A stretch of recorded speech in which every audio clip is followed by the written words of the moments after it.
It's just, hey, is it starting now? Oh, I was just talking, but it started now.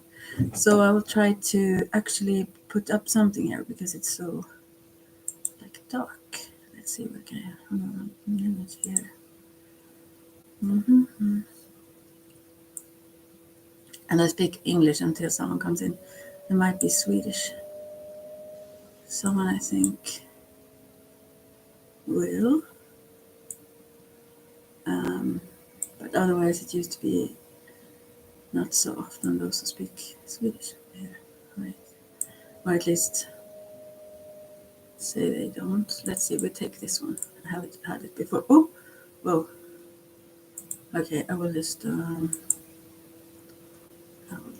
like this, this, this, and hey, uh, someone is in here. Eller är det du? Är det du säger bara? Alltså, I mean, I don't know how to speak Swedish or English, and since you know English, I can speak English to you. So I will just share this one. So,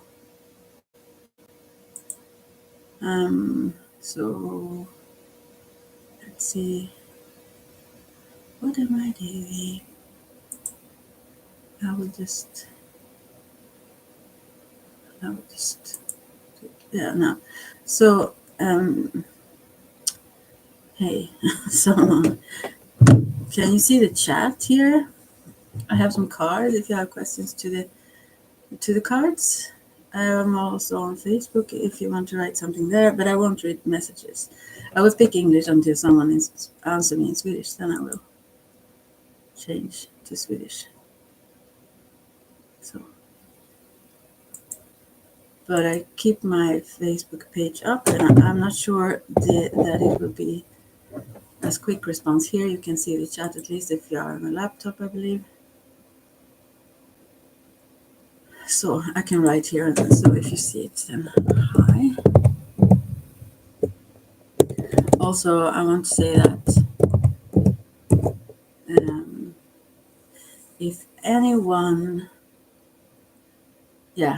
if anyone will ask some questions, that's why you're here if you are. And I think someone asked for this time, so you can write underneath there on Facebook or here. Anyways, I just want to say that no, someone left. I don't know. Maybe someone else. I'm sorry how I speak. But first of all, if you listen to this, you then have to, or you don't have to, but I want to say this, that whatever things that I perceive in the cards that talks about the future, that is always changeable. You can always influence it from some level at least. Many things are patterns we read from the past, so they flow over into the future, and we very seldom change our patterns, so therefore we can predict. But it's not impossible to change. So let's see, someone may have said something here on Facebook. Yeah, I think maybe she was on.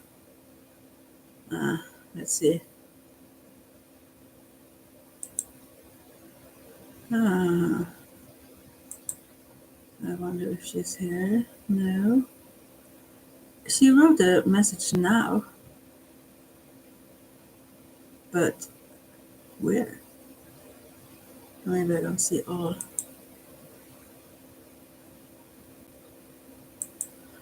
She asks if you can. How can she chat on the YouTube channel? I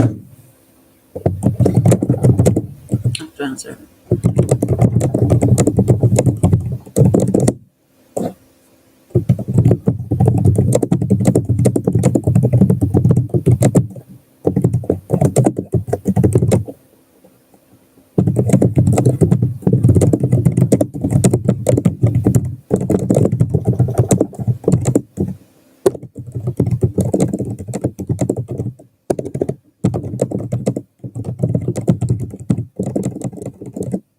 So maybe she's on the phone, and maybe she can't have both YouTube and this open. I don't know. I try to answer anyways. I don't know, because I've never been, I mean, yeah, I've never been doing this on the phone, so I don't know. Yeah, we will see. I don't know. Anyway, someone may be here. So someone is here. She's maybe here. And someone is left the scene again. Well, I will wait and see if someone shows up. Or I can pick 3 cards for now, so you can choose card 1, 2, or 3. So we will see. Since I'm here. So otherwise, I don't know. Yeah. Yeah, but I was going to say first, you can change everything. And also those who may, you don't have to have your name up. You can have some pretend name. It's good if I know if you're a guy or a woman, for example, because of the cards that represents various things, or I may misinterpret them otherwise. But aside from that, if you don't give me wrong information, you don't have to give me much information. If I ask, I can easier understand what the cards say, but yeah, we'll see what she says now. It's more difficult to go back and forth on Facebook, but I can't help. Okay.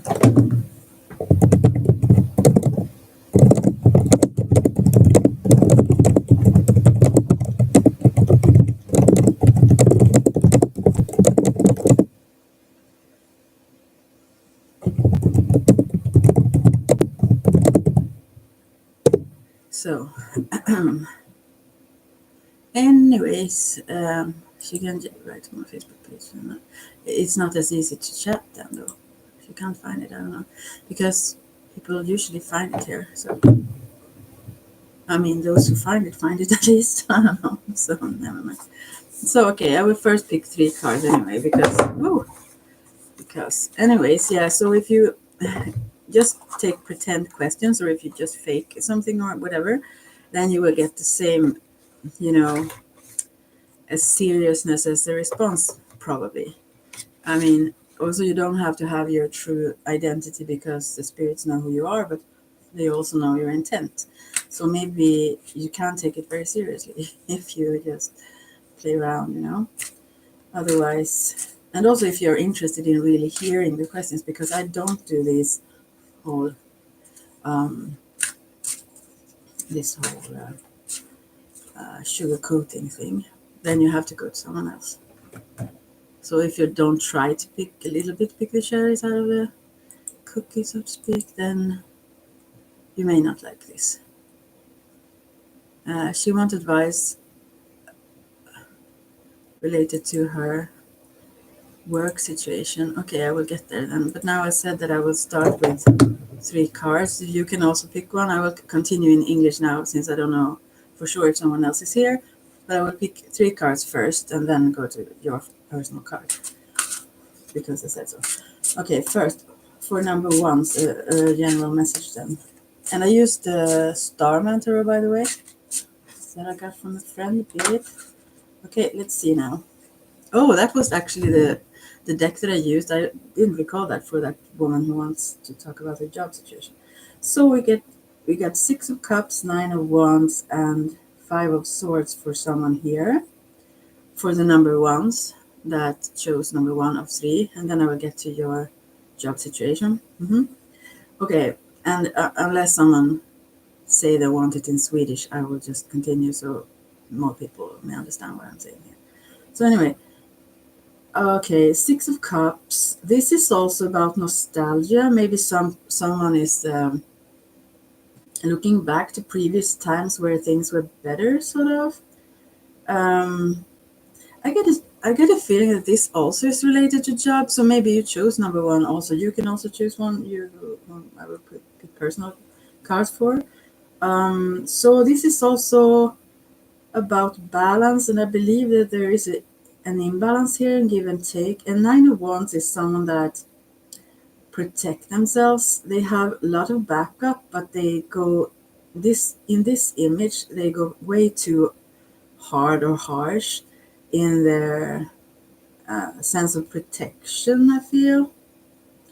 Let's see. Because I think they are influenced by something from the past, and that's why they like strike out so hard towards someone here, where something were like in very loving, friendly ways before, like children, like very innocent before, and then I will not stay with this for so long. I'm sorry about this, but and then we have five of swords, which is this bullying card, where someone is truly mean and harming others with being false, lying about them, you know, just trying to bring others down and trying to win. And this is somehow related. I think anyone who this is for may know what it's about for them.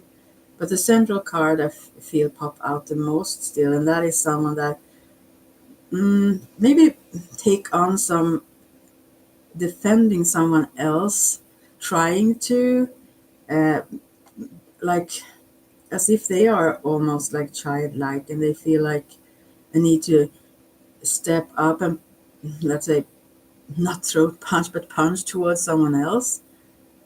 And that becomes really, really mean. That becomes really, really mean towards someone else, which is totally unnecessary in the cards. So something is truly off here. That's what I can say for the number ones, and I hope you understand what it's about. I will go quickly moving on so I get to the whole job situation. But then for number two, and you can also ask different kinds of areas for these if you want to, one for each or something. Okay, number two. For number twos, we have Seven of Pentacles reversed. This is someone that focus really on the wrong thing. Maybe influenced by other people so much so that they don't really listen to what they really truly love to do or love where they love to be or something. I will see if it says something here. Wow. What does it say? Feeling under pressure to make things work. The fast economy, I don't know. Failure leading to restart over again. Impatience and falling into old patterns, fear of success. Well, lacking the patience and due diligence to attend to your creations and relationships in life. More haste means less speed. Rushing around being busy often achieves very little other than survival. Oversights are made and we must begin again. To thrive requires a sensitivity to conditions, loving care, patience, and light. Bring these qualities to yourself. This is someone who have lost their way. Totally focused in very wrong directions and maybe also misinterpreting what they perceive, Yeah, this is a confused card. So if someone got number two, you have to maybe reach out to me again to ask what else is there if you don't understand what this is about. Maybe I can clarify that. And for number three, and then I will go to the whole job question. I can take that one in Swedish then. Okay, number three. Whoa! This jumped out. Three of Swords. Oh, this is heartbreak. Wow. I have to, since this came just one card, and this is also, you can relate to this since I did a greater reading for you. Not greater, but, larger, maybe. Yeah. So, and this card was one of those. So here we go again, let's say. So I'll just have to have some lights. Okay. You've heard this before, but I will read this for them on choose number three here. I see life as cruel and meaningless. Seeing a world which appears to be cruel and uncompromising can bring us to a point of despair. In the Three of Swords, a young man sits with his head down. We can feel his sense of deep sadness. I imagined him as a street artist expressing his anguish through his art, which appears behind him on the wall. If you Google these images for these cards, you will see them. Oh, here's someone. Diamond Norland. Hej, jag är inne nu. Jag har svårt att hänga med. Okej. Yeah. Okay, yeah, I will. Okej, ja, jag kommer att ta det på svenska efter den här. Jag läser det här först innan jag vill jag väl skriva förresten. Okay, I don't know what I'm doing here right now. Well, anyways. I don't know what I did now. Anyways, okay, I will just continue.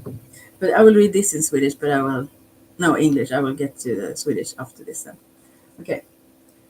Maybe this is also you who wanted to know about the work situation. I just don't know how to change this now. Anyways, I don't want to chat. Never mind. Okay, I will just ignore that. So I will read this and then I will go to Swedish, okay? The head of the floating surreal figure is a mask of shame, a medieval torture device worn for the purpose of public humiliation and rejection. Throughout history, people have been forced to display a mark of shame, a stigma to deter others. Oh my, yeah. This taps into something very primal. In early humans, where survival was intimately linked with collaboration, to be rejected by your tribe was effectively a death sentence. I think this actually goes along with the other two.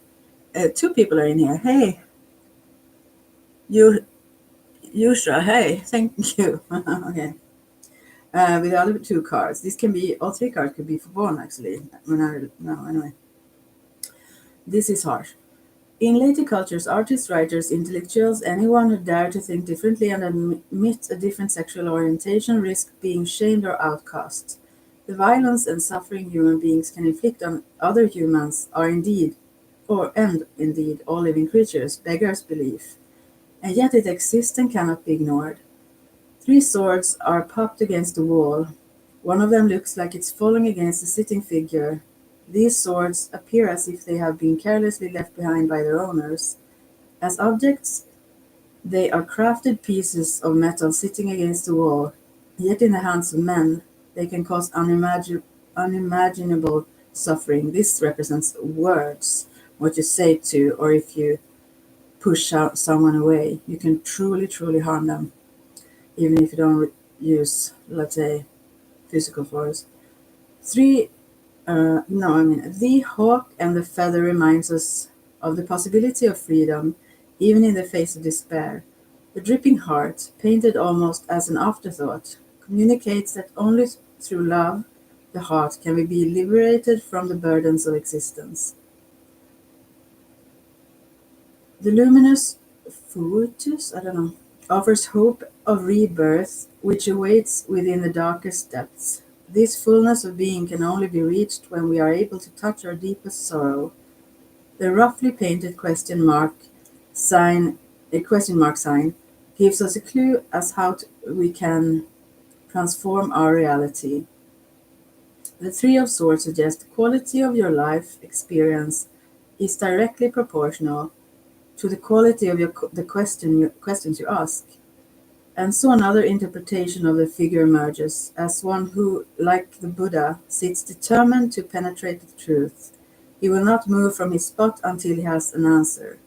Many spiritual teachings describe how we must go down through layer after layer of our personality until we get to the last layer and fall through into a meaningless and empty space. But if we are able to fall yet further into the darkness of meaninglessness, we arrive at nothing, and from nothing we can create anything. This card tells us our sorrow must be acknowledged. The despair is something we all share. When we see how it carries the seeds of new growth, we can surrender to it, allowing it to move through and transform us. This is like suggestion for number three. I mean, not three. To I think this is someone that may avoid their sadness and sorrow somehow, and they need to be in touch with it. Well, anyways, now, nu är jag på svenska och jag tror att diamond, then you have an English word for diamond Norrland. Okay, anyway, svenska nu då. Yusha, if you don't understand Swedish, I will do some a little bit of a reading for someone in Swedish about their work situation, okay? So if you don't understand, I will get back to English probably. Okay, if you want to ask something, I mean. Okay, så Diamond Norrland. Din arbetssituation. Jag måste kolla vad du skrev egentligen. Så jag inte fokuserar på fel sak.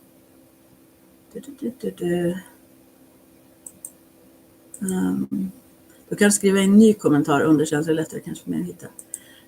Men nu ska vi se. Kanske du gjorde. Ja, det gjorde först. Jag ska se nu. 4 kommentarer. Råd angående min jobbsituation. Okej. Wow, we'll get to that. No, sorry. Jag gick in på engelska igen. Det är så vanligt. Okej. Råd angående din jobbsituation. Okej, här ska vi se. 3 stavar, kung i pentagram och alltså, nej jag menar the fool, eller dåren kan man säga, sacred clown kallas den här, den heliga clownen. Alltså det här är jättebra kort, men det handlar om att du behöver skicka ut ansökningar. Den här 3 stavar vill ju gör det också, du kanske redan har gjort det tror jag. Jag tror du söker någonting nytt här då. Och sen kung i pentagram sa jag förut, det kallas ibland för sugar daddies. Men det kan vara någon man, alltså som finns nära dig som har mycket resurser som kan bidra till dig. Det kanske är så att det är en man som du redan vet, en fadersfigur av något slag eller något. Men det kan också vara någon du kommer att träffa i de här sammanhangen. Alltså det kan också bara handla om att du kommer att få mer betalt när du söker dig vidare till någonting.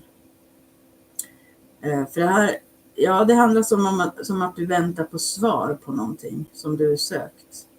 Och på det här kortet, i den här kortleken då, Starman Tarot, så är det, alltså den här 3 i stavar ser ut som det kommer såna änglar så som de är beskrivna i Bibeln, läskiga, men ungefär, nej inte riktigt kanske, men som kommer liksom flygande med budskap tillbaka.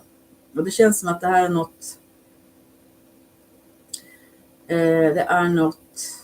man står också ungefär på en trampolin, nästan som du är på väg att hoppa iväg till något nytt verkligen. Och det kommer många besked tillbaka känns det som. Här är flera som jag upplever i kortet som om det kommer flygande tillbaka till dig. Alltså du har lite en överblick över saker, vad du vill. Och det känns ju som att du vill lämna något. Den står med ryggen mot och att du vill mot något annat. Och att det kommer att också generera mer betalt helt enkelt. Med tanke på den här kung i pentagram som är kung i materiella saker. Eller pengar också kan det ju vara. Så att så det är nog kanske inte bara att du vill ifrån något, utan du kanske verkligen känner att du vill tjäna mer också. Och materiellt kan ju även vara fysiskt på andra sätt. Det behöver inte vara pengar. Det kan vara vad som ska gynna ens hälsa eller vilken plats man vill vara på eller vad som helst som känns mer värt helt enkelt. Det handlar om värde. Vad som är mer värt för en. Så ja. Och den här hästen, den här kungen i pentagram sitter på, alltså den har sitt, det är som en stenhäst som har riktningen tillbaka på något sätt i tiden. Eller inte tiden kanske, men tillbaka till någonting. Men i alla fall. Ja, nej men det kommer liksom att regna, ser ut som pengar på dig. Det låter ju positivt. Och även den här Sacred Clown, alltså The Fool, den är ju ett fantastiskt kort. Det säger egentligen att alla möjligheter är öppna. Det finns alla möjligheter. Du kan välja vad som helst egentligen. Det börjar ett helt nytt liv. När du nappar på någon av de här förslagen, alltså först måste du söka. Först måste du sträcka ut dig till vad du vill. Men, och välja det då som du tycker gynnar dig mest. Men det kommer att bli superbra ser det ut som. Och att samtidigt komma ihåg att du är inte bunden till någonting. Du kan välja fritt. Alltså, det är som att den här Sacred Clown har liksom klivit ur såna här, det ser ut som, ja men typ, vad heter det, såna här djurfällor som fastnar i fötterna. Alltså som att, ja men du är verkligen helt fri att skapa något helt, ja precis vad du vill. Och att det är en helt ny start i ditt liv som är helt annorlunda mot det tidigare livet. Det kommer liksom att vara, inte som att du bara fortsätter på din väg så som ungefär den har varit eller byter till något ungefär likadant, utan det kommer vara en förvandling nästan. Alltså det är en förändring som ger en totalt ny start.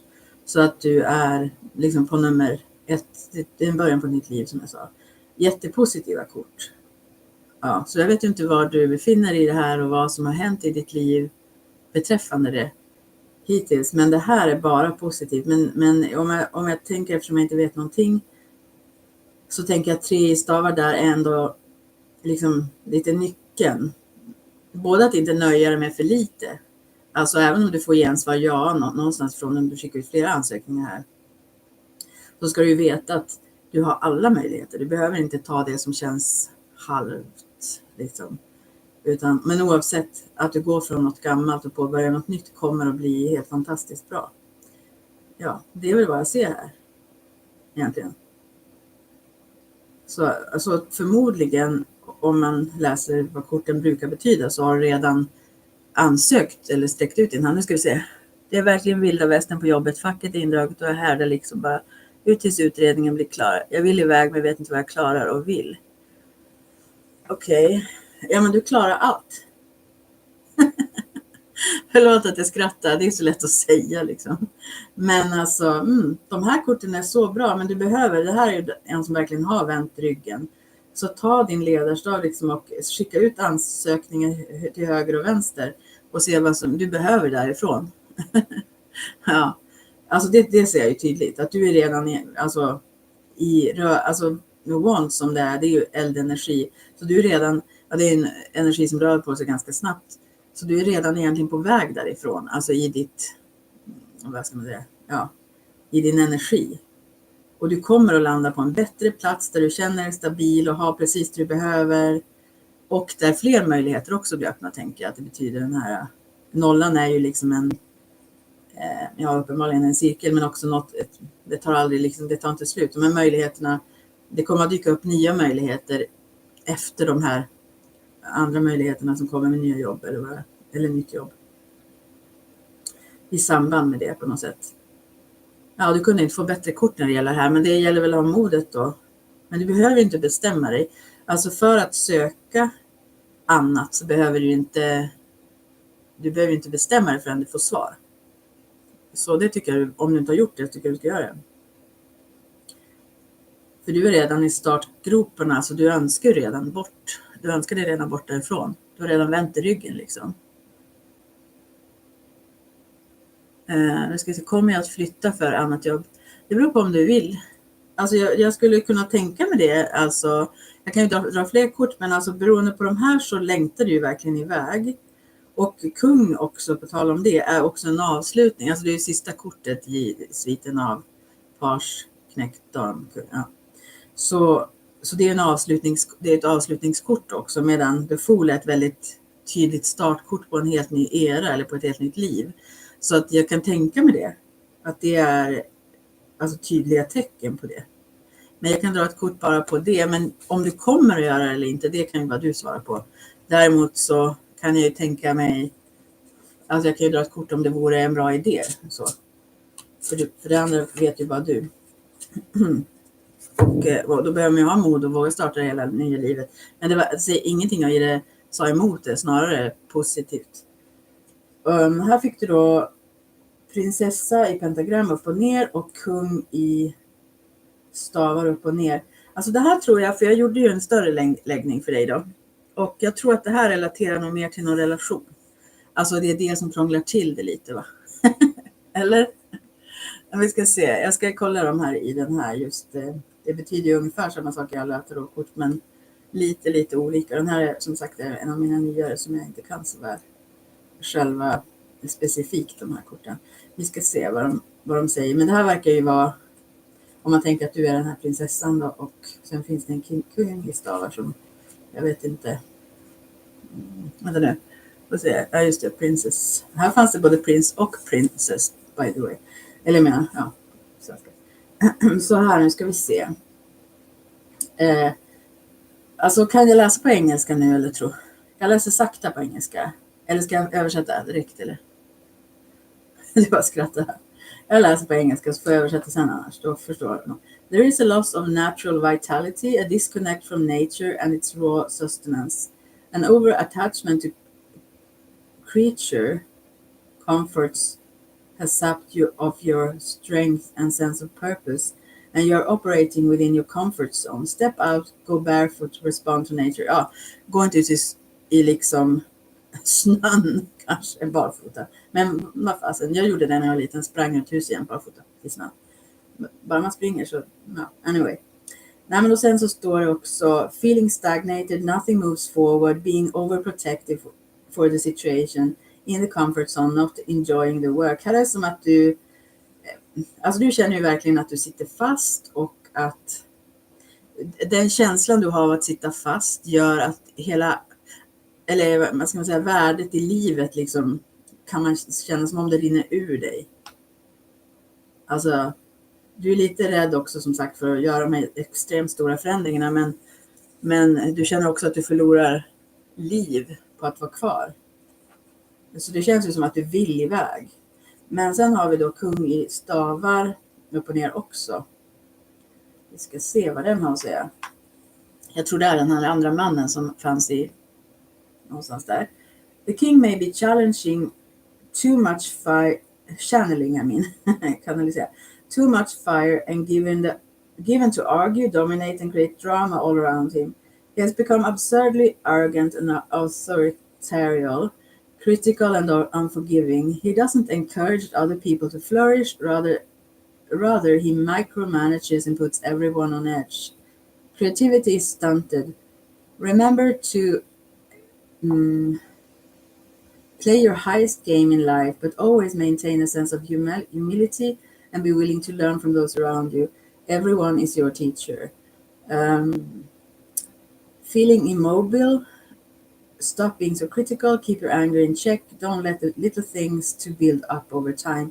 Det här är en som tror jag, min känsla, alltså det är ju lite allmänna ord här va. Men den här är en väldigt eldig man och han ändå egentligen en äventyrlig person också. Alltså han har ju det här, precis som du har den här prinsessan i pengar om man säger det i materiellt. Så har han just det här eldiga wands, den här äventyrliga energin som egentligen vill iväg. Men han vill inte, alltså det är immobile som stod där, han vill inte röra på sig medan du vill det. Det är min känsla av korten eftersom de är upp och ner då. Och du är inte nöjd, du behöver mer av värde än att du kan vara här. Och då är frågan hur det ska gå med er två. Om det nu är som jag har liksom trott i de andra korten, så här var det någon där. Och den här är ju också väldigt liksom, kan vara lite hård och dömande och lite tjurskallig och så vidare. Och det kan nog du också med tanke på att du har jordenergin. Det är liksom, det är också en väldigt stabil energi på ett sätt, men det är också en som inte rubbas på något sätt, på ett vis. Så att ni är lite oroliga fast på olika sätt. Den andra blir liksom mer, vad ska man säga, kanske blixt och lågor eller något sånt. Om inte annat inombords. Så, men om inte det här bara representerar dig då, båda två korten på något sätt. Att du försöker balansera det du inspireras av och verkligen vill så, och med hur mycket cash så att säga, eller hur mycket pengar du får, eller utbyte både av platsen du är på eller lönen du får och så vidare. Och även människorna runt dig, allt möjligt, tror jag. Ja, vad ska man säga? Du vill föda fram något nytt, för hon är också prinsessan i pentagram här. Hon är gravid, ser det ut som. Och du känner verkligen dig jätteredo för någonting helt nytt. Och grejen är så här, alltså jag vet inte, det är egentligen, alltså upprätt vore den här mannen också det, men han törs liksom inte riktigt. För det finns en massa små, det är som att det finns små foster i olika fostersäckar runt, det låter liksom groteskt, runt i bilden om man tittar på King of Wands i den här kortleken, Starmantor. Och det känns som att det är flera grejer som den här vill föda fram och förverkliga, men är väldigt så här, osäker på det. Och sen en annan sak jag ser med den här prinsessan i pentagram, för du är ju ganska jordnära och jag vet inte ens vad du är född i faktiskt för tecken, konstigt nog. Men du har någonting väldigt jordat ändå. Och bakom henne här ser man, det ser nästan ut som en sån där överste prästinnan-kort. Alltså det är som en stor öppning med ett stort öga på Princess of Pentacles-kortet. Och hon har liksom små stjärnor, eller en massa stjärnor på sin klänning. Alltså det är som att du vill utvidga dig även sådär, alltså andligt sett. Vill upptäcka nya saker. Men frågan var ju det där att kommer jag att flytta? Frågan är väl det här. Alltså det är någon man i din närhet som gör att det känns svårt, tror jag. Men fastän du är säker på att du vill var som helst nästan, höll jag på att säga. Nej, men inte var som helst. Men alltså du vill bort, du vill iväg. Det ser korten ut som. Och du har redan liksom, ja, din energi som jag sa, är den redan på väg någonstans. Ja, det var det. Vad ska jag säga nu? Jag vill säga här. Finns ju en jag tycker om som jag har läst inte det innan. Okej, jag misstänkte ju det. Så, har du någon annan fråga? Det är väl det där jag kan säga. Alltså, du bestämmer ju så här. Man kan ju se hur det blir om du flyttar, hur det blir om du stannar typ så där. Men det kan man kolla i och för sig. Så får du några alternativ om du vill. Jag ska se. Det är kräftor båda två. Aha. Det syns väldigt mycket på din, även om det är ett vattentecken, så syns det på den där överste prästinne längtan som du har. Och du är alltid varit intresserad av såna här saker ändå. Men för den här har nog mycket eld också i sitt, jag menar om du kollar hans mån och ascendent och så vidare kanske. Hans barn har ställt ultimatum. Är han med mig vill de inte ha med mig att göra. Du vet, såna här grejer. Det kanske var det också var de här 3 första korten. Var det ju lite så här, alltså det var ju så när man kunde bara välja ett kort. Men ändå kändes det som där var det någon i bakgrunden som inte beter sig väl. Som lite har liksom satt någon annan i en situation de egentligen inte vill vara i. Och 6 i bägare som är första kortet är ju ofta ibland barn. Jag tolkar det då som att det var någon som man uppfattar som ett barn som någon beskyddar. Men ändå. Men strunt i det. Okej, aha. Det var ju väldigt intressant. Alltså, wow. Jag förstår ju de här andra korten lite bättre nu. De många korten här la. Men alltså. Så. Jag ska inte fråga allt för mycket för du kanske inte vill berätta det här. Men. Aha. Så eller jag menar, om du vill, du får välja ju såklart. Vad är ni nu i fråga om det då? Alltså har han valt bort dig då liksom på, eller? Vi ses i hemlighet, han försökt bryta upp men vi kan liksom inte vara. Nej, jag misstänker ju det. Det såg ganska aktivt. Nu fattar jag väldigt mycket mer av den förra läggningen, för den var väldigt förvirrad för mig att förstå. Okej. Oh my, vad svårt. Aha, okej. Har du några frågor kring det? Till korten liksom. Det var ju väldigt lätt som en extremt jobbig situation. Verkligen. På många sätt. Delvis som du vill iväg. Alltså, jag kan förstå att du inte, att ibland kanske tycker det är värt att stanna som det var i läggningen, så var det liksom att framöver blir det ändå liksom ohållbart sådär. Men hur kan de göra, alltså, hur kan de göra det kan man ifrågasätta, men det finns folk för allt så att säga. Ja, vad krångligt alltså. Vill jag ska fråga någonting om det? Eller dra upp kort kanske. Jag brukar aldrig dra så här om andra. Men alltså jag har ju mina principer som jag inte håller fast vid. Alltid. Men ofta, alltså jag vill ju väl i alla fall hela tiden. Han vågar inte, dottern är väldigt tuff mot honom. Okej. Men om vi säger så här, kan jag dra ett kort för var och en av barnen? Du behöver inte säga namn, du kan bara säga den äldsta eller bla bla sådär. Eller vi kan ta dottern i alla fall, om det är okej med det. Bara för att se vad det här är frågan om. Vad det är hon tycker är så viktigt med det liksom. Om du inte redan förstår och vet det på något sätt. Men annars verkar det väldigt dramatiskt. Okej, jag gör det. Jag börjar med dottern då, så får vi se. Vad är frågan om det här då? Okej, då får jag Hierophant eller översteprästen, 6 i bägare. Ja, det här som kom förut. 6 i bägare som jag sa var första kortet av de här 3 man kunde välja då. som kan, så jag tror att de där korten kan också relatera till dig, för det är mest du som är här nu. Ja. Och sen S i pentagram. Vet du vad det har att göra med? Delvis, alltså översteprästen kan ju också vara en slags faderfigur såklart, som är den som ska bestämma. Så att de känner nog så här att, eller hon i det här sammanhanget, känner nog att hon tror att du kan påverka hans val på något sätt. Och sen 6 i bägare är ju just den här, alltså nostalgi och barnkänslan. Nu vet jag inte hur gammal, och du behöver inte skriva om det, men den här dottern är, men det är just att ja, men det är en känsla av att vilja hålla kvar han som det var, får jag en känsla av här. Nu ska vi se. Hon tror, eller bestämt sig för att han har varit otrogen med dig. Oh my gosh. Som om vad de lägger sig i grejer då. Alltså ärligt talat. Men okej. Men om man nu vore det, så får han göra vad han vill, eller jag på säga. Nu ska jag inte lägga mig i. Det är det svåraste. Men det tredje kortet här var ju S i pentagram. Och jag tror det handlar väldigt mycket om pengar också. Alltså om du kommer in i hans värld, så alltså det här S är alltid potentialen till något som kanske inte förverkligas, men alltså det finns som ett frö. Och jag tror att den här tjejen ser att då kanske jag kommer att förlora resurser. För då har han inte om att välja att ge till mig, han kanske väljer att ge det till dig typ. Eller fokusera, det kan vara även känslomässigt, för 6 i bägare handlar ju om känslor. Så att, ja, men jag tror att den här, för det är som en tjej där som försöker hålla en tavla eller rätta till den som blir stabil. Och så. Det är någon som vill hålla fast vid någonting, och även då kanske om det nu var mamman eller vem det var förut. Den här Hierophant eller översteprästen står ibland också för äktenskap och såna här grejer. Så det kan ju vara att representera henne också, som på något vis tycker sig ha rätt att lägga sig och bestämma över de här sakerna.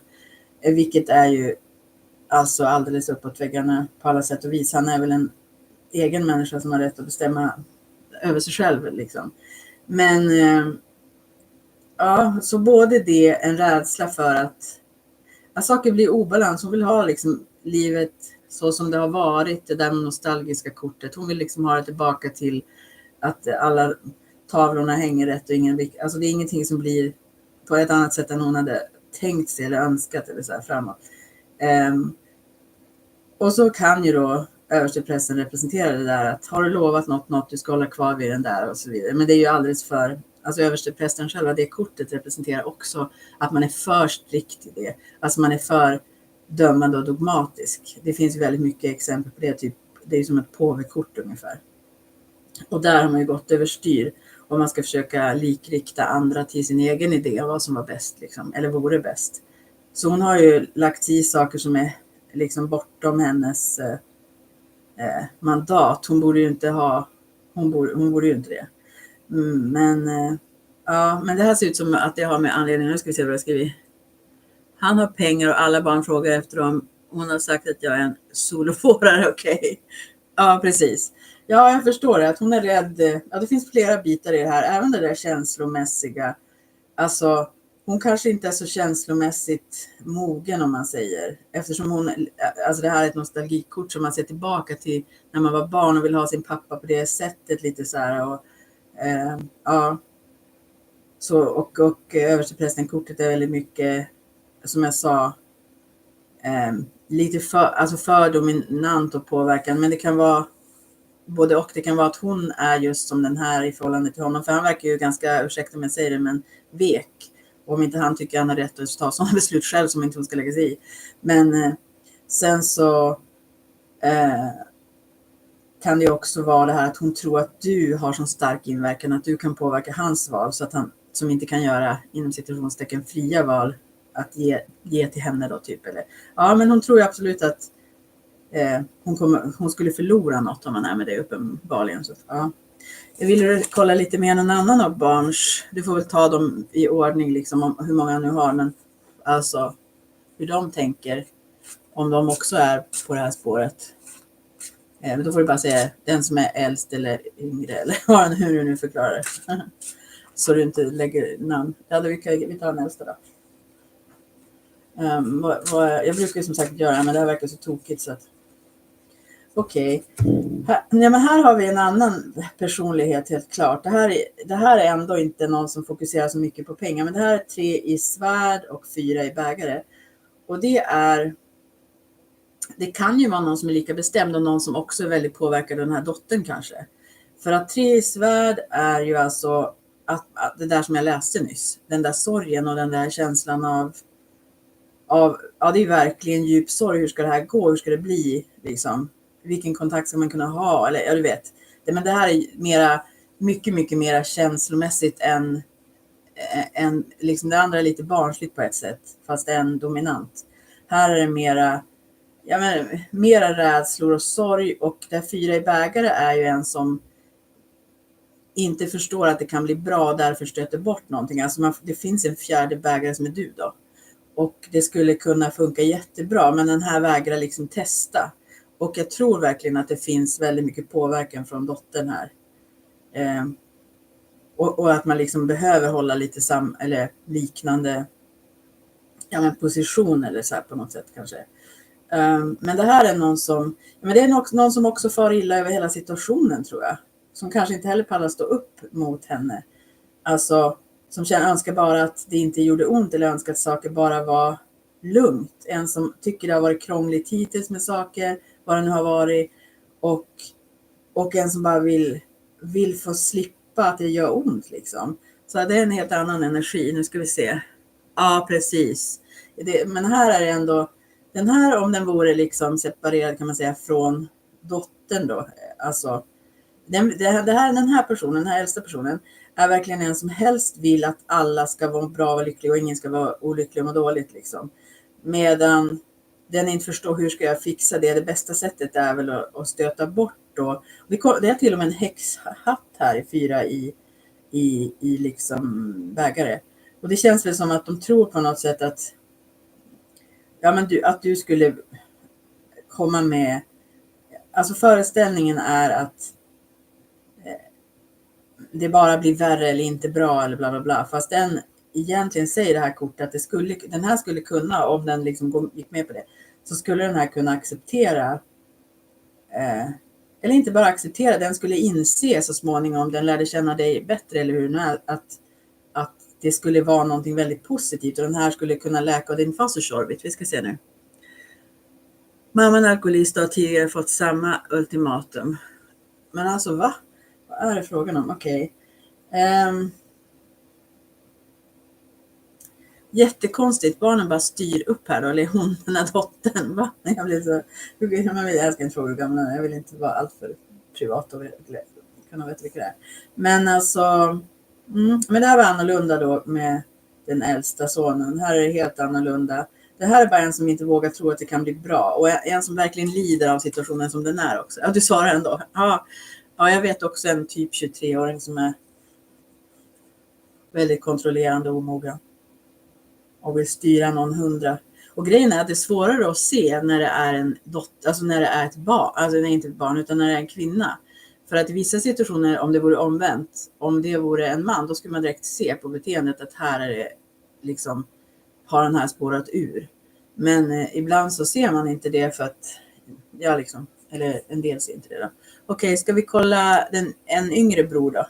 Jag vet hur många han nu har, men jag kollar näst yngre i alla fall, eller? Hur den ser på saken. Nej, men hon måste ju lära sig alltså. Här kommer också 3 i Sverige. Alltså de här bröderna är bara olyckliga över att det är människor som far illa. Och grejen är att jag tror att båda de här bröderna, kanske har fler då, men alltså båda kommer det här 3 i svärd upp. Alltså okej, då kommer en till kanske, eller det här är den mittenbrodern då. Alltså de har farit väldigt, väldigt illa, förmodligen av tidigare också då liksom, som du säger, mamman här och alltså det enda de vill är att det inte ska vara, de mår verkligen inte bra, de är verkligen sorgsna, som jag läste det sorgkortet som jag läste upp högt då. Alltså de är en jättejobbig situation. De har liksom krossade hjärtan och så har de väl levt i svek kanske på vissa sätt. Och ja, jag upplever att båda bröderna bara vill att det inte ska göra ont. De vill bara hoppas att saker ska bli bra. Och de skulle ju verkligen behöva det också. Medan den här tjejen kanske skulle behöva steppa åt sidan lite. Och liksom inte, eller liksom inse att hon kan inte besluta sånt. Det ska inte vara hennes sak. Liksom. Nu ska vi se. Yngsta brodern då. Hur ser han på det hela? Det är lite annorlunda. 6 svärd upp och ner. Jag ska se, jag måste nog läsa om den. Vanligtvis är det här någon som är med.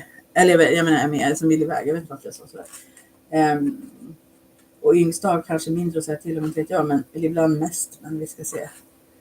Det står så här. Alltså det här är en som är egentligen vanligtvis också är väldigt äventyrlig sådär. Men och gillar saker som är alltså att man inte vet vad som ska hända så här. Det här är ju en ganska äventyrlig typ. Men i det här sammanhanget inte, för här står det så här: trying to jump straight to a new phase of life without gaining any insights or wisdom. Remaining stuck in an uncomfortable place, inertia wins. Alltså då blir det, då får göra ingenting av de här sakerna som man egentligen vill. Clinging to false beliefs, ja, som den andra också kanske, eller i alla fall den äldsta och hon. Going round in circles, constantly needing to be rescued. Jaha, det här är någon liksom en busigare kanske också. Jumping into something new before you're ready, feeling the need to be rescued. Cling to false beliefs. Ja, det är samma sak några gånger där. Ja, men den här tror jag kan vara kanske inte som mamma då, men lite vildare. Men som sagt, det är de där 2 äldre bröderna som är alltså som alltså har jättemycket, ja, man skulle kunna säga trauma eller sorg, framförallt som de bara vill få slippa. De vill att saker ska vara lugnt och att de kanske någonsin kan få läka från det som inte egentligen har med dig att göra. Ska se. Jag känner att om han bara vågar stå upp för sig själv och det han vill och må bra, så kommer hon att ge med sig med tiden. Då äldsta brodern vill se pappa få må bra. Ja, jo, den här pappan, alltså som sagt, de har väl sin väg och det verkar ju jättekrångligt ändå. Men alltså den här mannen borde ju förklara det för henne. Eller gå någon sån här samtalsterapi med henne eller något annat. Och liksom, där han får hjälp att förklara för henne att det ju faktiskt inte är hennes roll. Oavsett hur mycket hon kanske någonstans på något plan också vill att saker ska bli bra. Så liksom, alltså hon har ju ingenting med det där att göra. Alltså det är ju verkligen inte hennes. Hon får ju ha sina åsikter, men det är inte som att hon borde kunna styra en vuxen man, vilka val han gör liksom. Så att, men ja, nej, men jag tror bröderna är ju uppenbarligen inte problemet. De har ju sina grejer med sig och den här yngre kan nog hamna i lite på glid, känns det ju som. Möjligtvis, för det står liksom en ständig önskan att bli räddad och han kanske också bara vill ur situationen. Men han har ju inte den där sorgen som de äldre, de har väl sett och varit med om mer och så. Men ja, det låter ju inte 100 sunt om man säger. När det är väl aldrig 100 sunt kanske, men krångligt för er. Oj, ja.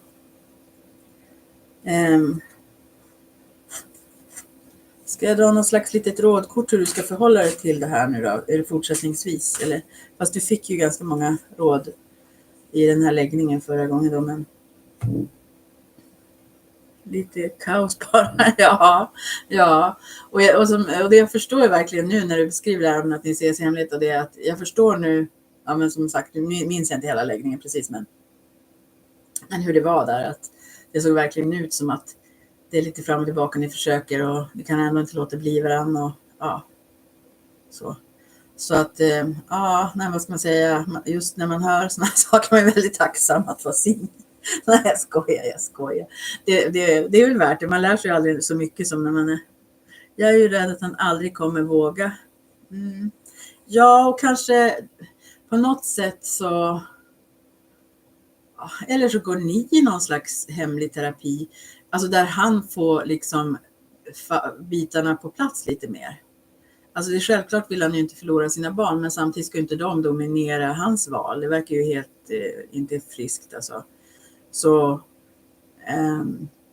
ja, alltså, men vad jag skulle säga egentligen var väl det att det viktiga är väl att du vågar, för du står ju där och vill någonstans och du kanske måste bestämma ditt liv och så får han anpassa sig till det, för det skulle ju bli bra.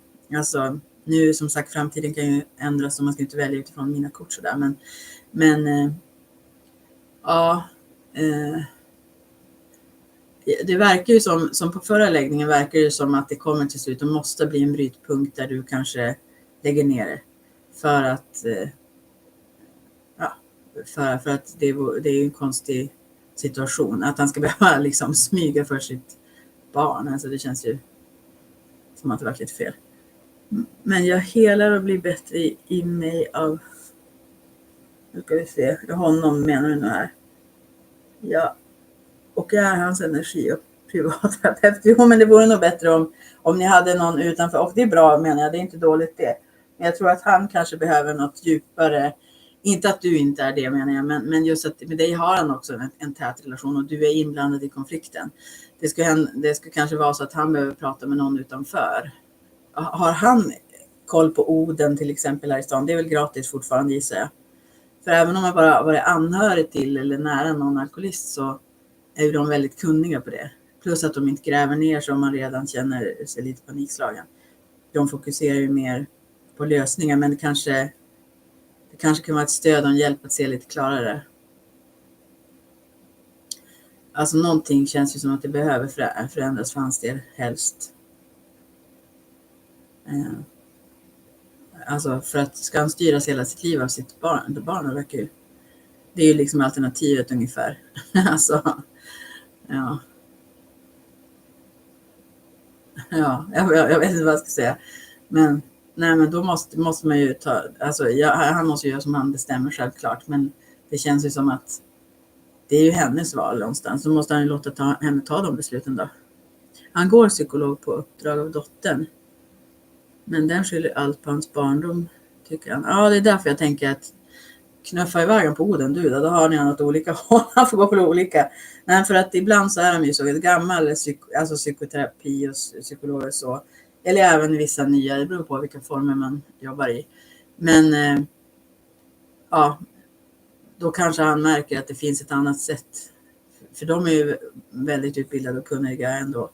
Men jobbar på ett helt annat sätt. Där är hans mål och hans värderingar och sådana syften som är det viktiga. De utgår inte från en grundidé som han sen ska liksom följa. Så att det är lätt att de gräver ner sig de här och det blir ännu tyngre för en. Om man går, alltså om man som är gammaldags psykologer om man säger. Jag tycker du ska knuffa dit han om det går. Man verkar inte helt omöjlig att påverka. Låt. Nej, men så. I alla fall så att han provar kanske typ 3 gånger eller något sånt där. Och så ser han vad han tycker så kanske han släpper det andra. Men alltså, ja, hon är säkert någonstans väldigt rädd om honom. Och kanske har varit stökigt innan så att hon vill rådgivning Oden. Du får googla det. I stan. Jag kan se här. Alltså man kan ju alltså vara anhörig. Man behöver inte vara alkoholist. Men det heter ju alkoholrådgivningen.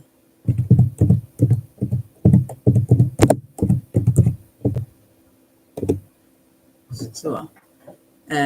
Vi ska se.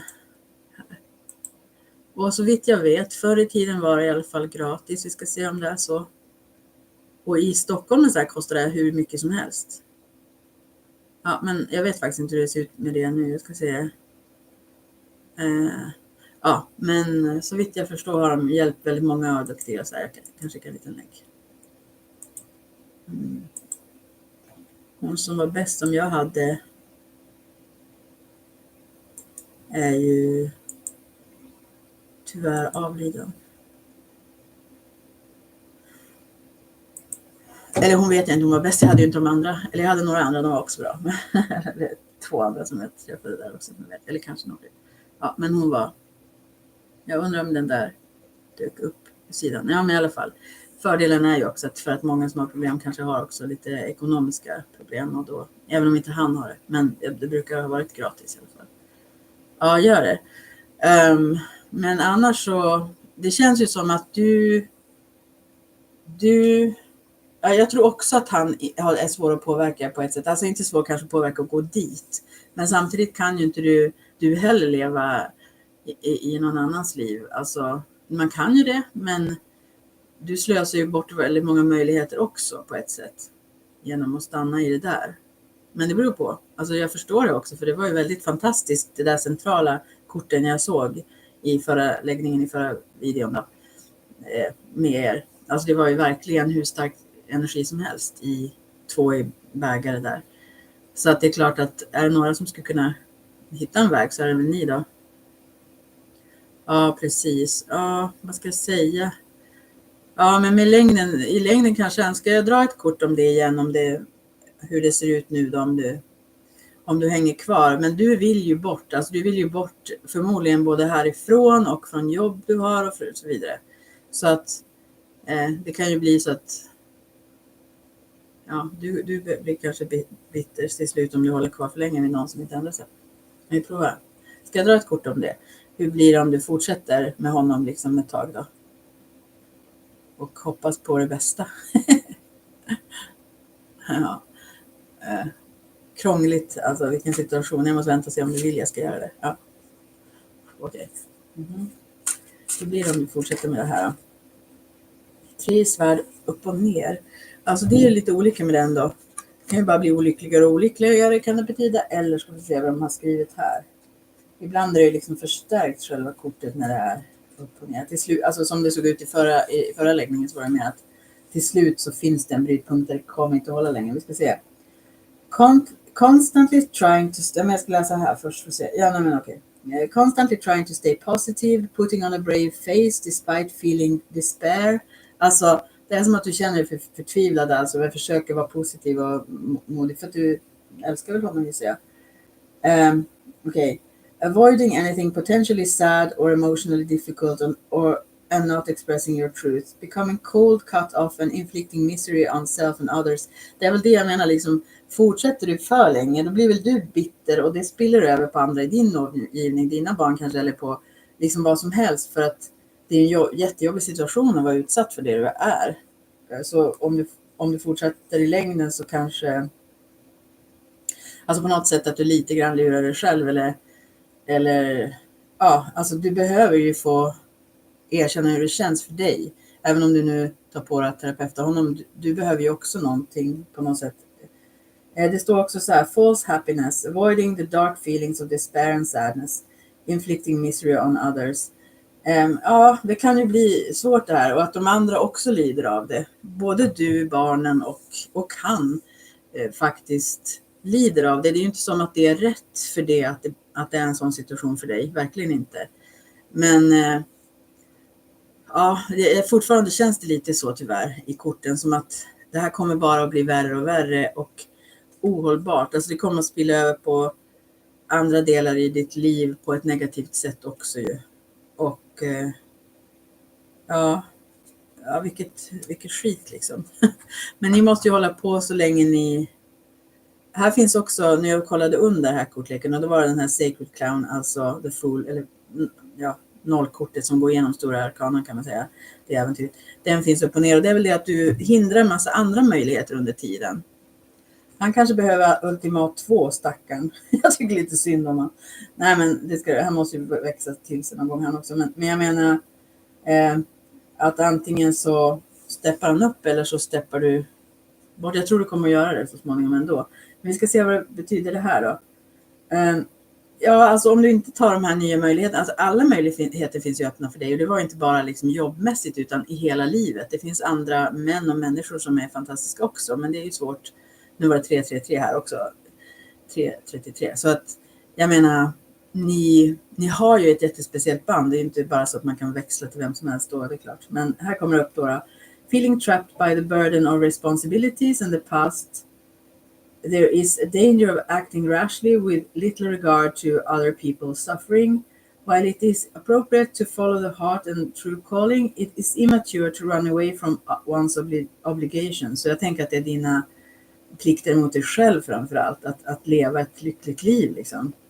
Unfinished business will follow you around, so take stock despite any impatience and longing for adventure.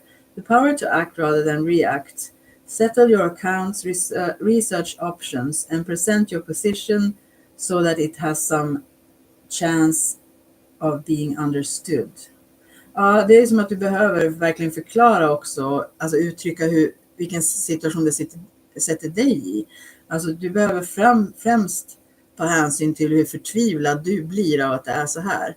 Alltså det är från den positionen som han kanske eventuellt, det säger inte korten, men det kanske då han kan ta någon hänsyn till det. Annars tänker han att du klarar det här och att han måste ta hänsyn till dem på något sätt.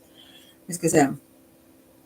Feeling restrained, acting rashly, upsetting others, stay back, seek to unblock yourself from the changes you face. Ja, ja, det är tufft alltså. Vad ska jag säga? Ja, det är jättejobbigt. Alltså du hindrar ganska mycket av ditt eget liv genom det här. Men du kommer inte i längden att göra det som du såg ut förut då. Till slut kommer du måste lägga ner det antagligen då.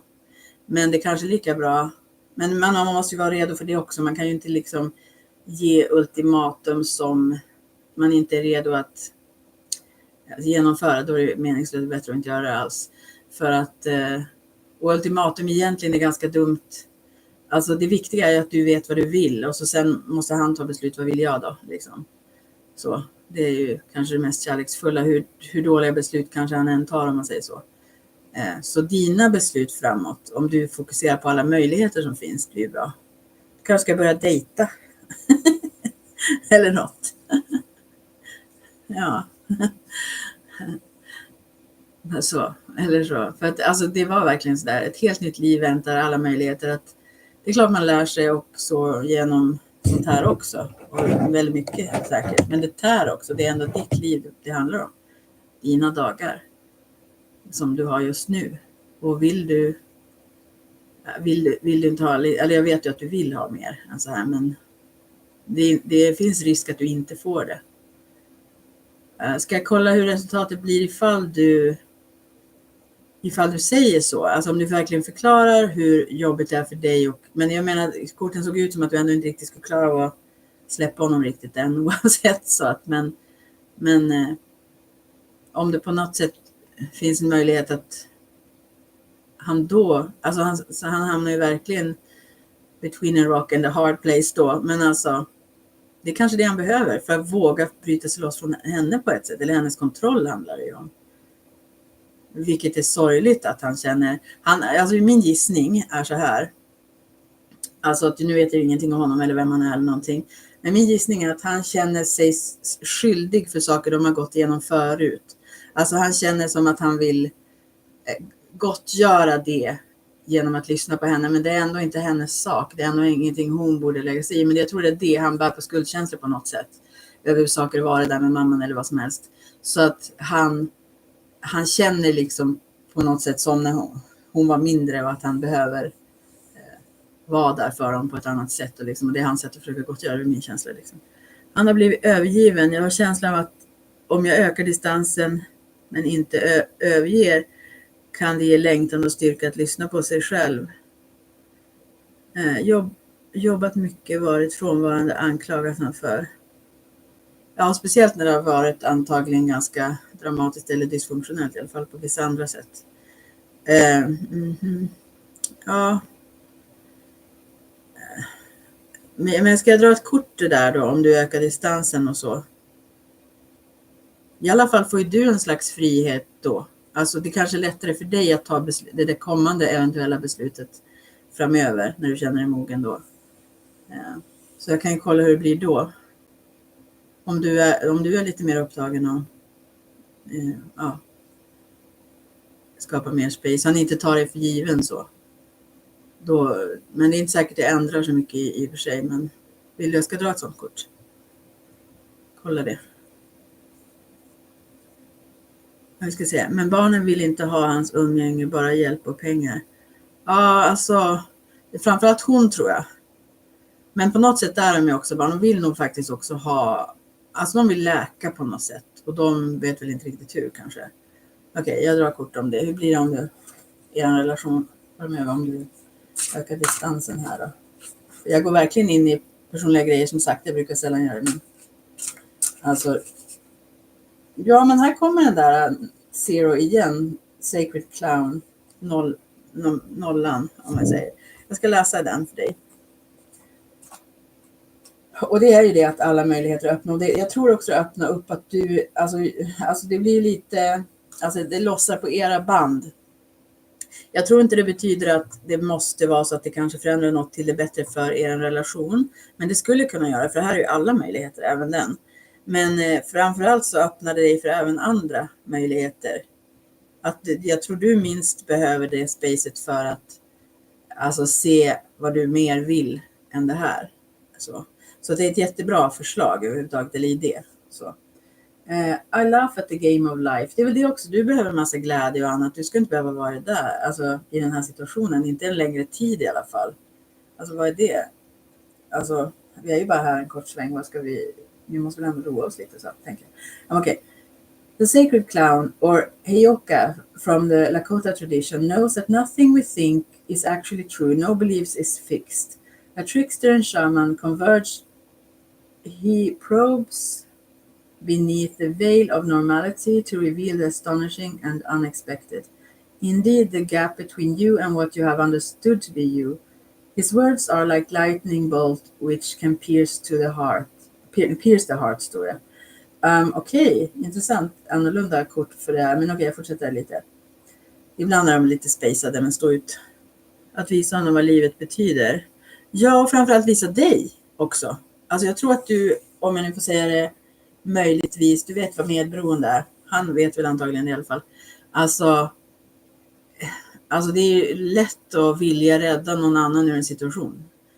Och nu kommer de där igen. 1 var det nu på den här. Alltså ni har ju ett jättespeciellt band. Och så är det också en här och ett gilla. Och det är väl du, men ändå. Ja, det är massa. Det är som en nystart också. Så att jag förstår. Men visar det genom att du lever livet gott och mår gott. Då förstår han ju att det finns. Fokusera inte hela din värld på honom liksom. Och annars så är han ju i sin resa och behöver lära sig att gå igenom de grejer han ska göra på sitt sätt. Och det är också bra på något sätt, men jobbigt för dig. This card depicts a sacred clown dressed in a black and white striped antler hat, grinning mischievously as a burst of flames shoots from his finger, naked and painted to the waist. Alltså de beskriver kortet här då. He is surrounded by walls of garish graffiti which appears to be alive, morphing, moving strands of hypnotic color bursting with energy. Standing on a path bedecked with sharp-toothed traps of ill-gotten gold, he appears unconcerned that they might cause him injury. An almighty starball of molten fire glows and puckers close behind, and he is indifferent. He is touched by everything and damaged by nothing, seeing the cosmic joke, the ultimate illusion, where we see limitation, fear and pain. Alltså, det här är de här alla möjligheterna som jag sa. Och jag menar, nu beskriver det här situationen då, men också dig och kanske även han. Att på något sätt ser inte han farorna ändå, fast du säger att han är medveten, så ser han inte farorna i barnen. De är liksom inte faror för honom, men de är det för hans livsenergi och hans var ju inte uppenbarligen. Och du ser på något sätt ibland kanske inte heller farorna, men man lär sig av allt. Men i att liksom vara för fast vid det. Han ser nu. Om jag går ifrån och lever lyckligt så kan han se om man tillåter sig att må bra. Ja, verkligen. Verkligen. Vi ska se mer. At once both innocent and dangerous, his fire pokes holes in the things you take too seriously. He puts a pin into the puffed up balloon of your story, the triumphs and woes of the past, the projected fears of the future, because he understands that primordial energy of nature is beyond the good and evil, beyond human ideas of right and wrong. Joy and pain are united, two sides of the same coin. For me, no other character so epitomized Bowie as the Heyoka, the rapier-sharp, wise innocent, the sacred clown. He was an absolute master at piercing reality to expose the absurd. He was never afraid to experiment and discard the design brief when something perverse and unexpected caught our attention. Ja, det är lite till bara, sorry. The enlightened player of the game of light, the contrarian, the challenger of convention, he gave me full permission to risk dancing at The Creative Edge. Det var han som har fått göra den här kortleken och Bowie har väl godkänt det då. Men jag tänker också för dig och det här andliga du också vill utforska. Alltså använd ditt space och din tid som du har då ifrån honom lite mer kanske. Att alltså verkligen unna dig och fokusera på de sakerna som du vill utforska eller som roar dig. Often his visits to our studio would result in howls of laughter. Du behöver också det här. Alltså att verkligen skratta sådär som man kräks nästan. Like the time of smudged a full-sized replica of a bull's head into the studio under the cover of darkness to avoid a media frenzy and the outrage from animal rights activists waiting in the wings. They were under the false impression that Bowie had sacrificially had a bull killed for the outside photo shoot. I don't understand this really, but that provocative spirit of the sacred clown travels through each card of the Starman Tarot, twisting things around and turning them on their head. Christ the sacred clown mocked orthodoxy. Buddha the sacred clown mocked ego attachment, while Gandhi mocked money and power. He invites you to risk big what you must risk, the sting and bite of life that experience its true wonder. Ja, men det här peppar dig verkligen att ta stora risker. Jag tror inte du kommer att förlora honom. I alla fall vinner du dig själv om du förlorar honom. Och så sista lilla stycket här då. The sacred clown invites you to live in the exciting potential and freedom of each moment. The Heyoka provokes, prods, and startles you out of the hypnotic dance of a money mind. He bids you be aware that you are not the stream of fear and desire endlessly surfacing, but rather the expansive freedom in which the issue appear and disappear. When you say I, you are referring to your story. Your story is not true. The burdens you have carried for so long can be put down because they never belong to you. Something new awaits you on unexplored paths, so step into life fearlessly. Renew, refresh, and rebirth yourself. You are a child, innocent and free. Och sen så säger de också, take the leap of faith and be free. Step out from the void. Embrace your inexperiences. Vad roligt ord. Dina oerfarenheter i alla fall. Live in your potential, explore your world. Så de menar på att du har så mycket större potential att utforska än vad det här ger dig möjlighet till just nu då. Vad långt det blev att använda vatten. Ja, men i alla fall. Det där kommer upp hela tiden. Det är så mycket du har som mycket av energin går åt också till att liksom lösa honom. Och du har helt rätt i det du skrev här sist, att ju mer du gör det för dig, då matchar du också det. Vad fint du skrev, härligt, ja precis. Det är verkligen återkommande där. Men som sagt, ja det är nog det bästa sättet. Men det kan jag ändå rekommendera orden. Men bästa sättet att du har fullt fokus på dig. Och sen så, ja, får vi väl se då. För det finns ju otroligt starka, ni måste ha levt tidigare liv ihop eller vad som helst, för det är jättestarka band mellan er, ser. Nej, det är ju därför att du har alla möjliga möjligheter. Det är klart du inte kan veta, det är du som väljer vart du är på väg. Men välj utifrån vad som gör dig lycklig, vad du mår bra av. Alltså, och låt andra terapeuter honom helst. Kanske göra det mer med energi, alltså jag menar genom att vara i att må väl, även när du är med honom då. Och låta det liksom, han löser de andra knutarna på något sätt. För det blir ju också problemet att man hamnar i den här berömda triangeln, men att alltså det är någon som är, som jag brukar i medicin ju lite där, förövare, offer och räddare. Och blandar man sig i det där så för det första fortsätter det alltid. Men det bästa är att bara kliva ur den där. Liksom, även om de håller på med den, barnen och vad det är. Så liksom att du inte deltar. Att låta han reda ut sina grejer med sina barn. På något sätt. Och själv gör din grej så lycklig du kan. Och så får han hitta vägar då. Men du kan ju som sagt knuffa han till Oden en säng och det man tycker det är roligt. Nej, men eller, det är faktiskt roligt. Men om man tycker att det hjälper på något sätt då. Skicka honom till mig. Han vill träffa sin morfar. Okej, gör det. Skicka han till mig du. Jag är inte säker att det beror på morfan. Jag kan inte bestämma vilka som dyker upp, men det kan ju vara så. Nej, men det får du göra om du vill. Fast jag tar ju inte hem folk, som sagt. Då får vi ses ut något. Men visst, absolut. Han skulle kanske behöva det. Och då må du förbereda ifall han nu skulle vara intresserad. Då får du verkligen förbereda på att jag inte liksom skräder orden. Men han är väl han har väl träffat dig. så han är nog redo i så fall.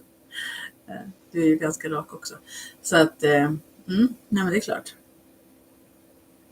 Så får vi se, då kanske jag kan bidra med något. Men jag tror han skulle behöva alltså en längre tid, även samtal med andra så att han får bitarna på plats och ser lite klarare om vissa saker och ting kring barnen. Så. Ja, jag klarar mig utan honom. Även om det känns trist, men jag ser hellre att han får sitt liv tillbaka. Ja, precis. Och hur som helst så får du ditt liv tillbaka. Det är det absolut viktigaste. Och vem vet, alltså det kan inte fortsätta. Kliver du ur, du kan ju också göra så faktiskt. Det är svårt, det är jättesvårt i ett sånt här sammanhang. Men du kan också be honom faktiskt för att slippa vara indragen. Be honom att inte ta upp grejer kring sina barn och det här med dig. Att du har den tid ni eventuellt har med varandra och så sen får han lösa sitt för sig själv. Alltså att inte liksom vara hans stödperson i det på något sätt. För att alltså, det finns ju andra vägar, andra som sagt han kan vända sig till eller så. Och det vore nog bättre för er relation kan jag tänka. Men jag fattar att det är svårt och det kanske inte heller är det bästa, jag vet inte. Men det kan vara bra för dig att slippa vara indragen. För du är ändå, risken finns om man lägger sig i, som jag nyligen har fått uppleva eller tagit tillbaka.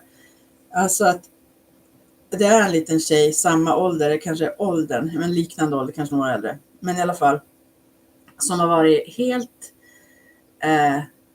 alltså kontrollerande om sin pojkvän. Och jag har funnits i hans värld, inte som relations utan vänligt, alltså vänskapligt. Men den där tjejen alltså, hon har hittat på saker, hon har liksom påstått att jag varit otrevlig och grejer. Och sen har hon kommit också med blommor, vilket är intressant. Och jag har sagt att jag vill inte ha dem för att jag gillar inte folk som håller på att ljuga och grejer. Och därför har jag bara sagt jag vill inte vara i kontakt och jag har bara kontakt med han då som jag har först och främst är vän med. Så slipper jag vara inblandad i den här triangeln liksom av att någonting, jag vill inte ens vara i kontakt så här. Ja, men det har eskalerat ju värre. I och med att den här personen behöver sån otrolig kontroll kan överhuvudtaget inte låta honom vara i fred så pass mycket att han kan tänka klarare än så. Alltså att han kan se och hinna i kapp liksom och se vad som är problemet. Alltså vart dramat finns. Och det är hos en person och det är hon. Och hon verkar inte bry sig ett skvatt om att hon ljuger om saker. Alltså hon verkar inte ha någon förmåga och liksom ta in det. Alltså hon kan göra det med hur gott samvete som helst tydligen för honom också. Utan att det berör henne och det är ju väldigt märkligt. Men jag försöker bara få honom att välja sin glädje. Ja, och välj din glädje. Då, för det här är ju inte din glädje kan man säga. Alltså den här situationen som du försöker hålla positiv, som i drogkort där. Att du försöker hålla en positiv attityd. Men du egentligen känner du liksom förtvivlan i det också. Alltså du behöver på något sätt ta hand om, kanske också prata med någon, men liksom just ta hand om att du behöver värdesätta hur det känns för dig. Fast det är ju kärleksfullt att du bryr dig så mycket om honom. Men du behöver också få känna hur den här situationen känns. Det är ju vidrigt att bli alltså orättvist anklagad. Som ju även jag har varit med om då. Hyfsat hårt. Och liksom alltså det känns ju. Ja, du behöver få känna det också. Du vill prata med mig? Ja, men du får prata med mig. Sen är jag inte säker att du vill prata med mig så mycket längre efter ett tag. Jag är ju ganska bestämd. Jag gör ju sån här också relationscoaching, tror eller ej. Och nu tänker jag också så här, det är en kille, en underbar kille som jag känner, som är lite, det spelar ingen roll, men i alla fall jag har känt länge. Men han är så oerhört fin, han är typ världens finaste människa tycker jag. Och han har sån otur med relationer, jag blir helt galen på det. Så att jag har hittills sagt så här, men jag coachar bara tjejer. Men nu börjar jag känna så här, nej, alltså det här kan inte få fortgå. Han kan inte hamna hela tiden med dessa galna tjejer som bara inte behandlar honom väl liksom. Så nu tänker jag fasen, jag måste nog ändå coacha killar också, känns det som. Så. Ja, nej men jag är ju inte så svår att träffa. Det är bara att bestämma när du vill träffa mig, så träffar jag väl dig då. Men jag gör ju bara mediala och såna här readings mot betalning annars, utom här. Men ses kan man ju alltid. Det finns bara ett ställe jag inte kan ses på, för där är jag nämligen portad. Av helt orimliga orsaker. Men i övrigt. Där jag sa ifrån till en relaterad till den där människan. Herregud, nej, men jag ska inte prata om det. Men där sa att jag inte ville någon skulle prata med mig som skriker åt mig på stan. Det var vad som krävdes. Ja, jag ville bara säga det. Men jag menar, träffas kan man göra även utan det. Så att det är ju lugnt vilket som helst. Ja, jag vet. Jag har aldrig varit det förr, vilket ju är mycket förvånande. Det kanske är någon sån här efterhandsgrej. Ja, jag vet. Jag orkar inte gå in på det mer. Men ja, tydligen. Nej, men det är den här kontrollerande tjejen som liksom drar i trådarna hos folk och hittar på saker. Och det får hon väl fortsätta med så länge hon, tills det slår tillbaka, för det kommer det att göra. Man kan inte hålla på och ljuga om folk liksom, i all oändlighet och det inte kommer i kappen liksom. Men hon verkar vara fullständigt utan samvete faktiskt.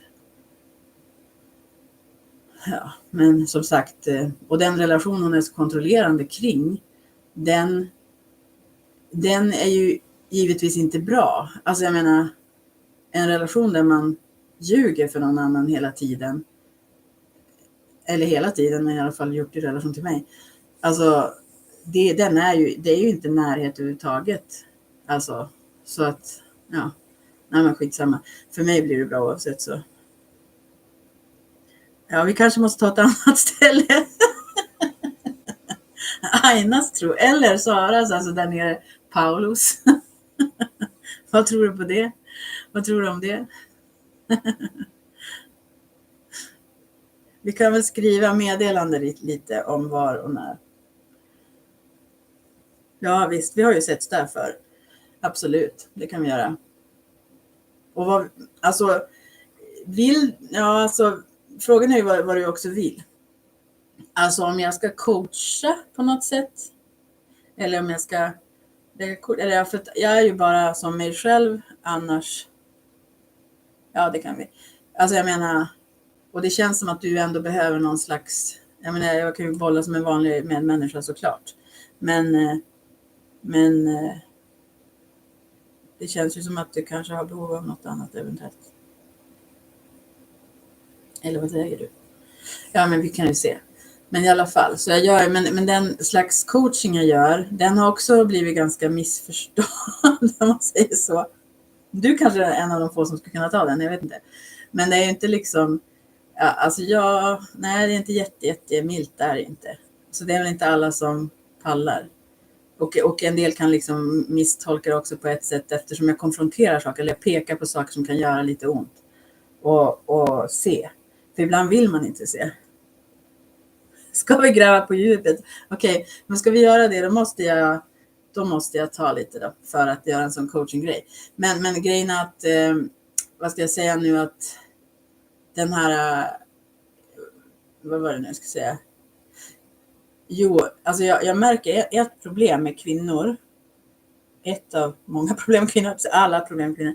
Try me. Försökskaninpris. Nej, men jag har provat ett tag så jag vill ta vanligt pris. Men ändå. Så det är så här att många kvinnor tycker så här ofta att det är fel på antingen mannen de är tillsammans med eller de har träffat eller vad det än är. Men vad som många kvinnor vill inte titta på, det är det de själva tillåter. Att vad är jag tillåter, alltså en man kan ju sällan, ja det finns ju situationer nu, men om man bortser från som värsta dramatiska situationer, så behöver en man tillåtelse från någon. Och det är ju det man måste titta på först och främst, att vad är det som gör att jag tillåter det här beteendet mot mig? Varför går jag med på de här sakerna? Nej, men det är inte fel ens, utan det handlar ju också om mönster vi har fått. Alltså, det handlar ju inte om att liksom så här anklaga sig själv eller leta fel hos sig själv, men däremot våga se det. Och mångas egon är så maxade så att om man pekar i det, då blir det liksom väldigt jobbigt. Alltså, om man pekar på att det kanske inte bara finns hos den där, även om andras beteende, om de har varit dumma, inte är okej, såklart. Så liksom, så är det någonstans, alltså enda sättet att förändra det är ju att titta på vad är det jag tillåter och varför framför allt. Många gånger har vi lärt oss att fokusera på männen och deras bekräftelse och vilja och allt vad det är liksom. Och jag blir galen. Nu när jag inser och upptäcker de här sakerna så blir jag fullständigt galen på alla dessa underbara tjejer och ibland killar också. Det är därför jag måste börja coacha dem idag. Men som faktiskt ja, men även om man nu tillåter, men det blir liksom på ett omedvetet sätt att man drabbas ju ändå av de som inte behandlar en väl, om man säger så då. Så. Och det matchar nog ganska exakt. Det är nog knappast sällan bara fel, men det är det enda man kan förändra. Den andra kan man ju inte, de är som de är. Och så får man ju välja, är det här vad jag vill ha liksom? Det handlar ju om det. Och det kan ju vara lite jobbigt, det säger jag inte. Alltså, jag menar, och en av anledningarna att jag ens började med det var ju för att jag själv inte bara insåg saker själv kring mina kontakter, om man nu säger det eller sådär. Men också, ja men just det att det är fantastiska, fina och underbara, kärleksfulla kvinnor som tolererar så jäkla mycket och minimalt från män. Och törs liksom inte överhuvudtaget säga att de tycker de är värda mer. Alltså, och då blir jag så här, jag blir nästan lesbisk. Ja, men jag blir liksom kär i tjejerna, de är så fantastiska. Så jag kände så här, va? Hur kan ni ens, förstår ni inte liksom så här? Ja, nej men jag behöver inte ställa mig på barrikaderna så, men det är kul att få göra det, och dessutom lär jag mig lite mer och mer om det, vilket gör mig ännu mer eldig i att faktiskt, ja men, alltså, för ju mer klart man ser i hur olika vi också är, hur det funkar, desto lättare är det att ta beslut som inte gör en själv illa. Eller att det går faktiskt parera. Man råkar sällan liksom snubbla in i saker som ja men relationer som är taskiga sådär och så vidare. Det finns tecken, men man blundar för dem liksom. Ja, men tack snälla för nu då, och lycka till, men vi får väl skriva då om framtida träff och så. Jag hoppas det gav någonting, och så hörs vi. Hej så länge. Varsågod, tack snälla du. Ja, men det blir spännande. Okej, jag återkommer på meddelande. Nu går jag över till engelska, för det är någon till här. Jag vet inte om den är engelsk. Så bara. Den kanske är svensk också. Men. Så ja, vi hörs. Anyway, so there is another one here. Then this person had to go. So if you have any questions to the tarot, please let me know in the chat if you see the chat. Otherwise, don't. So what else is there to say about that? I was just talking about, I can briefly, this was very interesting, and I went a little bit overboard. I usually don't pull cards for other people, but I thought there was a need for clarification in regards to some other people in this scenario with her. So anyways, but that is something I very rarely do, because I feel like I invite, I pass through others' integrity when I do. So yeah. Anyway, so and I have no right to do so. I feel so, but here I just skip that. Anyways, also, what else did I want to say? Yeah, also I talked a little bit about I do some coaching, which I love because it really ignites my passion. But it really clarifies things for me, and it becomes more and more clear the more I coach, because uh, so far only women in relationship connections, those who can cope with me, because I'm a little bit not harsh, I wouldn't say, but yeah, I yeah, little not harsh. That's not the right word, but I try to be really soft because I really mean well, but also I have to point to the truth of the matter, and sometimes people can't deal with that. So, but anyways, it clarifies things for me all the time, because every time I hear them tell stories, or if they act in a certain way or do certain things and get the same results, uh, it really confirms. I mean, it gets so solid the things that I've seen and learned now lately. And I so much also wish, maybe no, I don't wish I wouldn't have been who I am or where I am if anything were different. So thanks everything.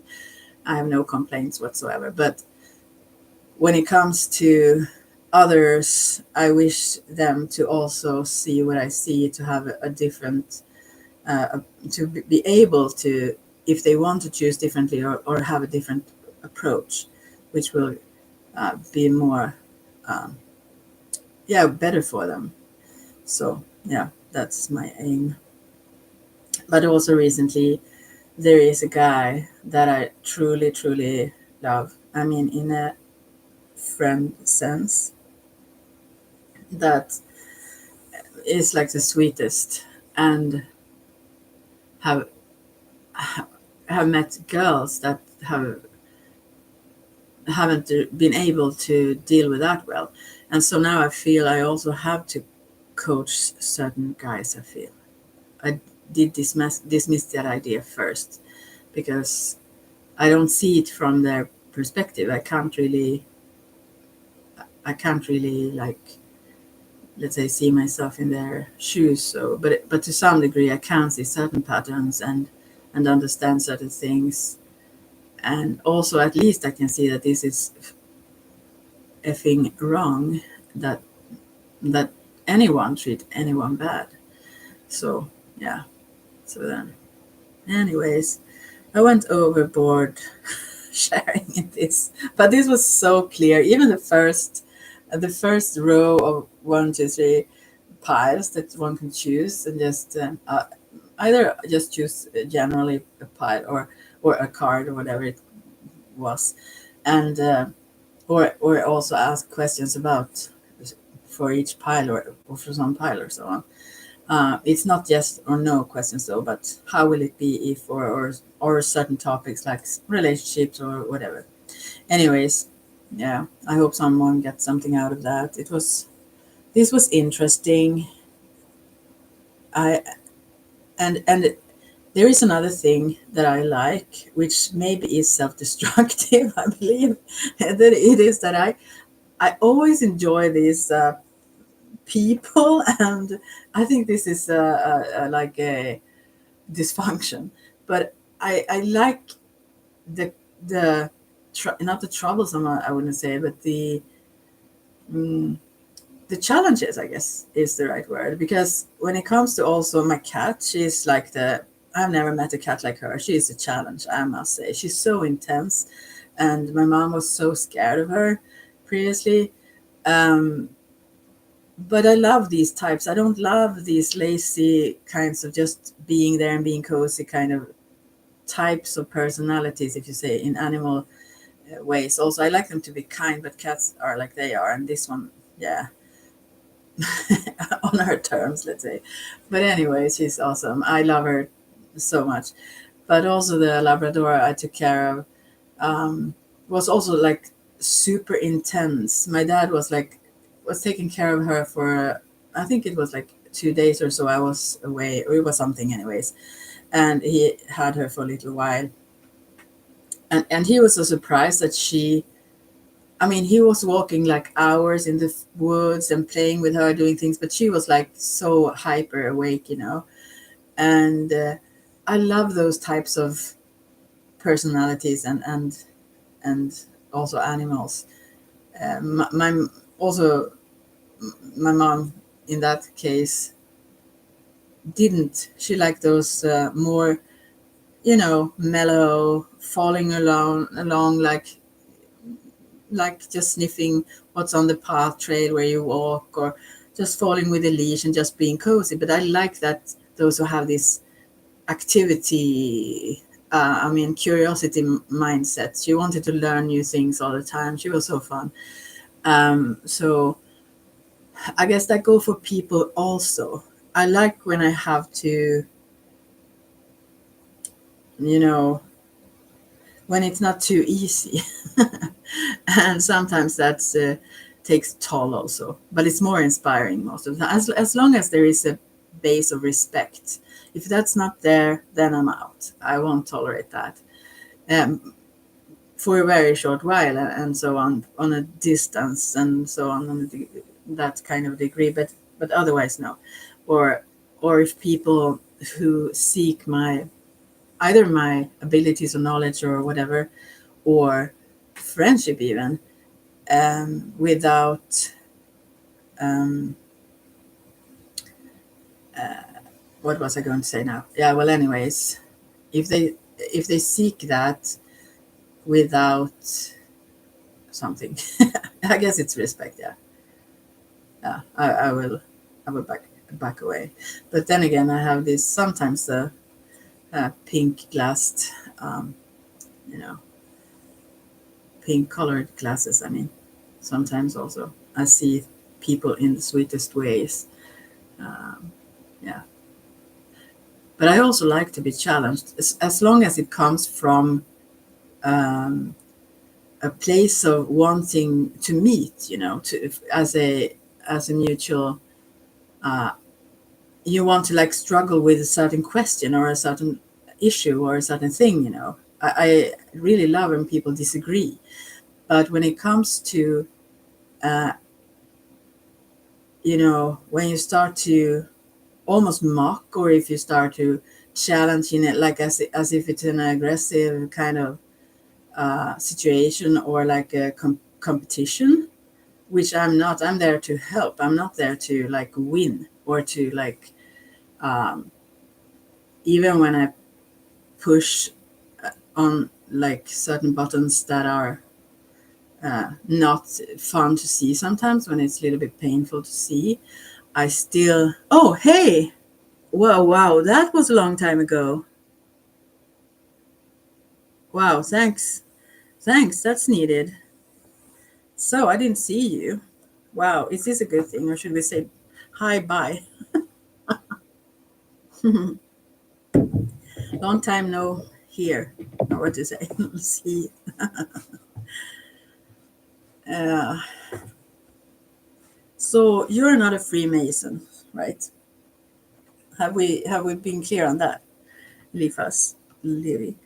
I've checked that one a little bit though, but not too much. But I think oftentimes that one is correlated to that. Good to see your voice. Is it true though? Yeah. Anyway, so and you are quite a challenge, so not sure it's a good one. Do you have a question to some cards or something? Since I'm still here,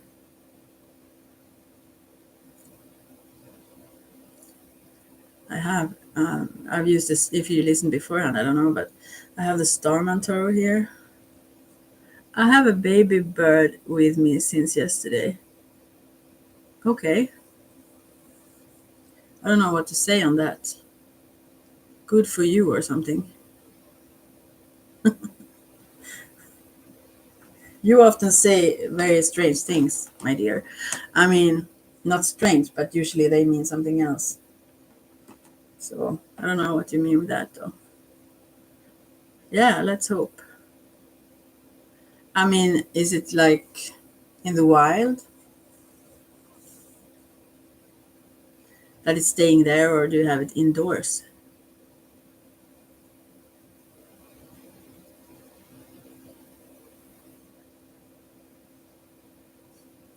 I don't know. I don't know. I think you mean something else. Do you want a card? Do you want a card on that one? What it means? What the sign is? It fell from its nest. Oh, why? Why? It's not a good sign for the bird, I guess. Right? Mm-hmm. So, do you have a question? Or else I will just go.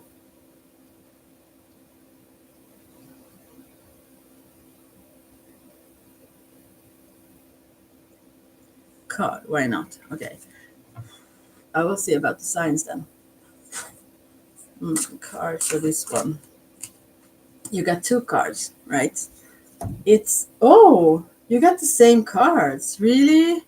Are you her guy? the previous one.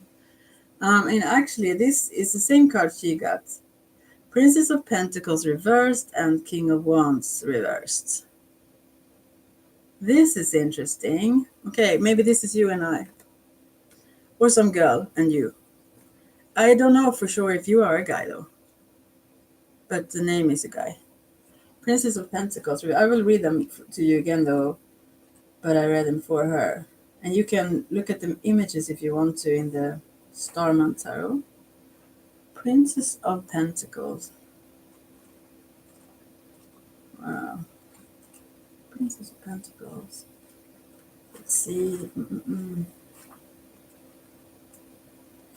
They are here. They are. So this is a situation. I'm a guy. You know that? No, I don't know who you are. I know that you are strange, and that you sometimes. Yeah, I don't know. I don't know what your aims are exactly. Sometimes they don't seem to be super good. But okay. No, not Queen of Pentacles. It was Princess. So this is maybe Little Girl also.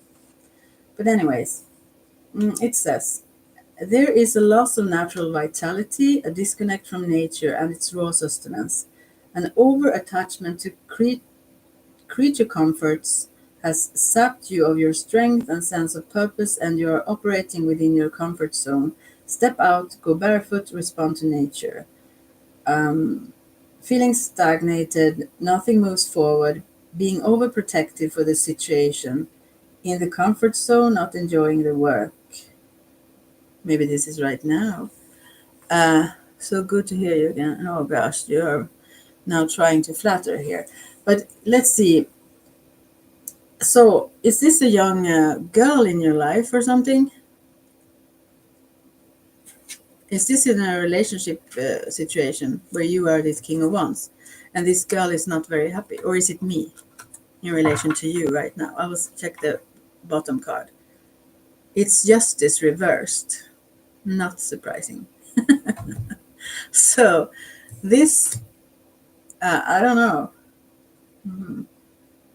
I think, I don't know. I must hear. Yes, that's pretty true. My life is pretty stagnant. But I think this is some other person in your life, a woman. Okay, but we will see King of Wands if you are a man then. So as you say, we will see about you then. This is for you. King of Wands. And I think your influence on this woman isn't perfect, let's say. It's not awesome. I think you make this person, this female person, I mean, you influence. There is no excitement. You are preventing the excitement because this is King of Wands reversed. So I mean, there could be a lot of excitement, but you push against it. Let's say you. Let's see. I will read it though. The King here is you then. Maybe channeling too much fire and given to argue, dominate and create drama all around him. This sounds true. He has become absurdly arrogant and authoritarian, critical and unforgiving. Isn't this you? I think this is you. He doesn't encourage other people to flourish, rather he micromanages and puts everyone on edge. Creativity is stunted. Remember to play your highest game in life, but always maintain a sense of humility and be willing to learn from those around you. everyone is your teacher. And it also says, feeling immobile, as you said, you feel like that, stop being so critical. Keep your anger in check. Don't let the little things to build up over time. This is very interesting, isn't it though? As advice to you. Yeah, yeah. And maybe you try to also prevent the excitement because you get like angry. I mean, this is like you have too much fire, but it's directed in a, it's not too much, it's never too much, but it's directed in like an aggressive manner or unforgiving manner, and therefore there is no excitement. I mean, you should have the fire, but you should rather use it for like positive adventures or something else than uh, than influence others in a bad way, which I think you do here. Maybe this woman or girl. I will also read the justice reversed because it's in underneath here. Um, Maybe you think you're very just though, but it's reversed. I will see. Um, let's see. Where is it though? Here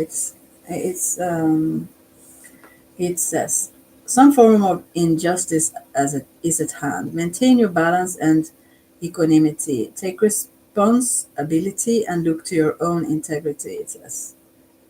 Feeling the injustice of the world, maintain your balance, take responsibility, have integrity, set things right, it says. I think it's close to that judging card here, which is too harsh.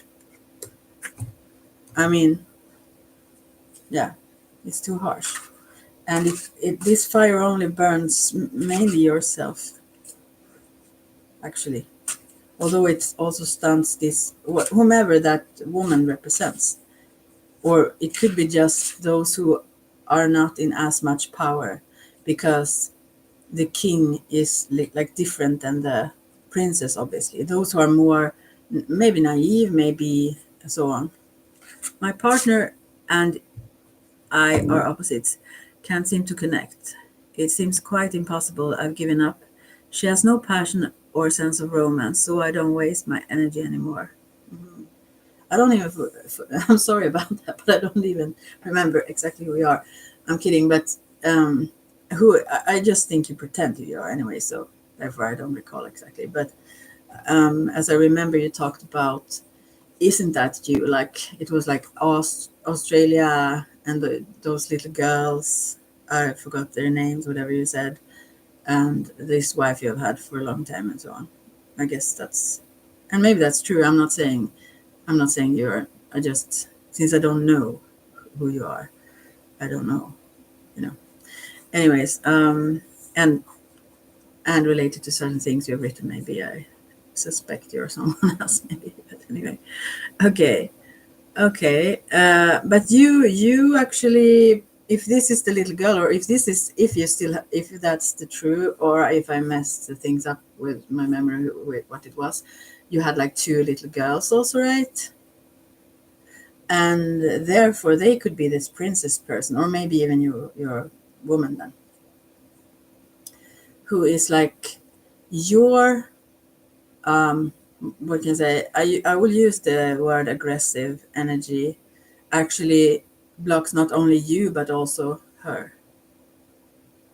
Yeah, yeah, okay, that's what you told me anyway, so okay, so so I will put an advice card here, but it feels like there is something to do here, and you really need, according to the cards, this is not me, you really need to be um less judgmental. Yeah,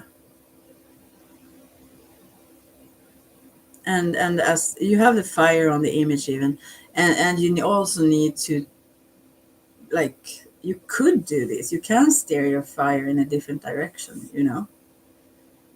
in a passionate, positive, passionate way. It's not like you will be without power. You will have more, you know. You kind of drain yourself of happiness, I would say, by concentrating a little bit too much on the critical side. Yeah. What the card says. Don't blame the messenger, as they say. You sent that, the messenger, that would pull me out of the. Was it to me though? Out of the cave. Would you? Anyway. Okay, so I will pull an advice for you, but I'm not so sure this is good for me to be in connection though. I suspect it's not. Anyways, okay, you get the Fool here also, the Sacred Clown. I read this before, but I can read it slower again. This is so similar cards to the card she got, which is weird in itself. And it was like 155522 here. I think it means something. Yes, I realized the cards are the messenger. Yeah, maybe. Maybe. But also, I think you think actually they are positive in a way, because I think you think that you are sort of fair. Yeah. Burn the cards. Oh yeah, this is this is you. Now I understand more of who you are. God, so much Australia. Anyway, okay, I will read this for you. Yeah. Yeah, you are just trying to mess with me, and I know it. So, anyway, the Sacred Clown is the advice to you now. So listen carefully. I laugh at the game of life, which you have also taught me. Whatever. The Sacred Clown, or Heyoka, from the Lakota tradition, knows that nothing we think is actually true. No belief is fixed. As trickster and shaman converge, I hope I actually say, you are not kidding. You are not kidding. I should avoid you, for sure. Anyways, a trickster and shaman converge the probes. Converge, he probes beneath the veil of normality to reveal the astonishing and unexpected. Indeed, the gap between you and what you have understood to be you. His words are like a lightning bolt which can pierce the heart. This is how you do it. You know, this is not like, maybe you don't know really like love or stuff like that. Maybe that's the problem. Anyway, this card depicts a sacred clown dressed in a black and white striped antler hat, grinning mischievously as a burst of flames shoots from his finger, naked and painted to the waist. He is surrounded by walls of garish graffiti, which appear to be alive, morphing, moving strands of hypnotic color bursting with energy. Standing on a path bedecked, it says, with sharp-toothed traps, of ill-gotten gold, he appears unconcerned that they might cause him injury. An almighty starball of molten fire glows and puckers close behind, and he is indifferent. He is touched by everything and damaged by nothing, seeing the cosmic joke, the ultimate illusion, where we see limitation, fear, and pain. At once both innocent and dangerous, his fire pokes holes in the things you take too seriously. He puts a pin into the puffed up balloon of your story, the triumphs and woes of the past, the projected fears of the future, because he understands the primordial energy of nature is beyond good and evil, beyond human ideas of right and wrong. Joy and pain are united, two sides of the same coin. These are advices. I hope you listen. For me, no other character is so. No, this is not interesting actually because it talks about David Bowie and so on. Maybe it is interesting. Okay, I'll read it anyway. No other character so epitomized Bowie as the Heyoka, the rapier sharp, wise, innocent, the sacred clown. He was an absolute master at piercing reality to expose the absurd. He was never afraid to experiment and discard the design brief. Let's see. Well, anyway, brief when something perverse and unexpected caught our attention. The enlightened player of the game of life, the contrarian, the challenger of convention, he gave me full permission to risk dancing at the creative edge. This, yeah, you can Google the images in Starter if you want to, because these artists, as David Bowie loved, made them. They are fantastic. I'm the product of my environment. What else can I say? In a different age, I'd be a different person. Well, you choose, I think, who you are. And you are free to choose, as this sacred clown says. I mean, you are not like, you are not stuck with your history. I will see what is in the bottom. The emperor is at the bottom, not surprisingly. I will have to read that too. It's too harsh. And there, I mean, we can have all kinds of excuses, but you still choose in the now to change. You can change anything. That's what this story says. Um, but if we want to find excuses, we can find them and use them as a cop out, so to speak.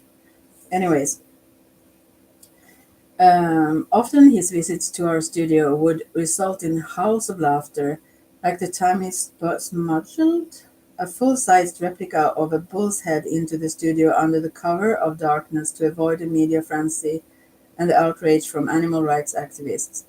Waiting in the wings, they were under the false impression that Bowie had sacrificially had a bull killed for the outside photo shoot. The provocative spirit of the sacred clown travels through each card of the Starman Tarot. This is you. Yeah. Twisting things around and turning them on their head. Wait a minute, I have to cough. I will just. I hope it worked when I paused it. I don't know. So you don't have to hear that. But anyway, the yeah, uh, Christ the sacred clown mocked orthodoxy. Buddha the sacred clown mocked ego attachment, while Gandhi mocked money and power. He invites you to risk big, that you must risk the stinging bite of life to experiences. Oh gosh, how I read.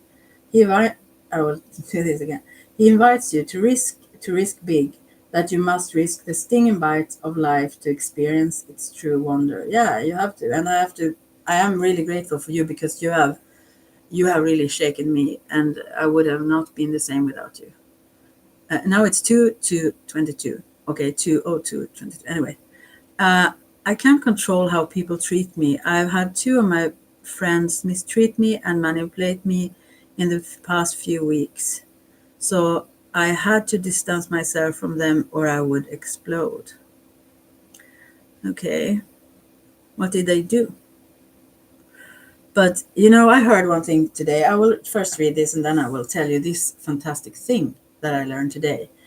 Anyway, I have never had a clue about that actually, but because I think we are ourselves responsible and no one else.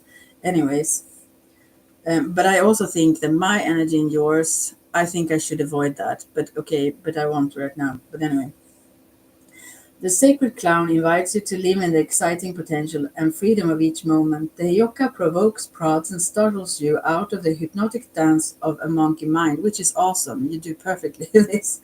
He bids you be aware that you are not the stream of fear and desire endlessly surfacing, but rather the expansive freedom in which these issues appear and disappear.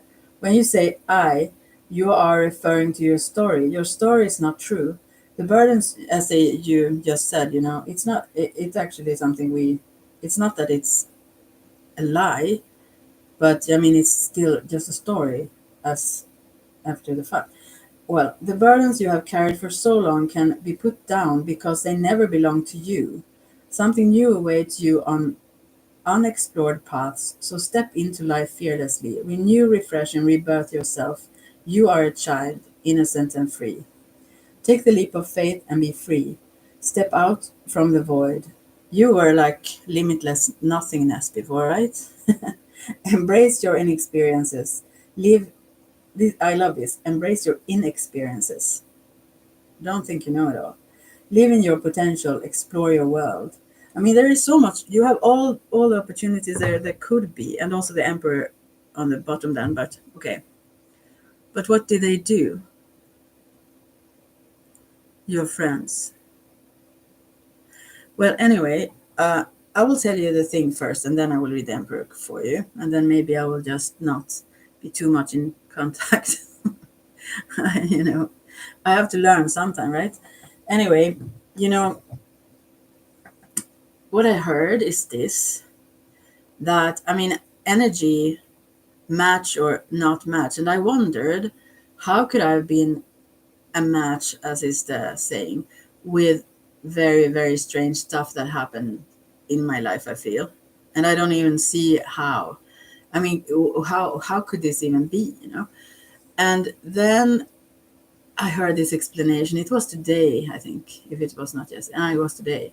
And I was so surprised. First I listened, and then I didn't understand. And then I listened again and I got it. So this is what I heard, that, and I mean, I believe this in the universe itself. Let's see. I will just first read this. Mhm. I think people are struggling with the world at the moment and they direct the negative energy towards others. I understand that, but I won't suffer ignorance. I've tried to impart knowledge. Well, yeah, you don't have to, because you don't have to be around these people, I assume. You know, that's better. But anyway, so so, and also sometimes it's your ignorance that make you judge, I mean, make you be critical, because I saw this King of Wands reversed. You may not, I mean, I'm not saying about these two people or whatever it is, but anyway, the thing that I understood now was that, I will see how far, I mean, how long I will understand it. Maybe I just forget it again the other minutes, because it goes back and forth with this whole consciousness awareness thing. But anyway, that if you are in a situation where you know that your, let's say, vibration, and that's not like better or like, it's not like any vibration, however, let's say, quote unquote, low, it's not a bad, universally all vibrations are out there. So we can't like control that. There will exist anyone, everyone. Let's see now. And knowledge to others. And the one thing I've discovered is that people don't listen. It's frustrating. I've tried and no one is interested, so I prefer to be alone. Thanks for your help, though. I'm very thankful. Okay, well.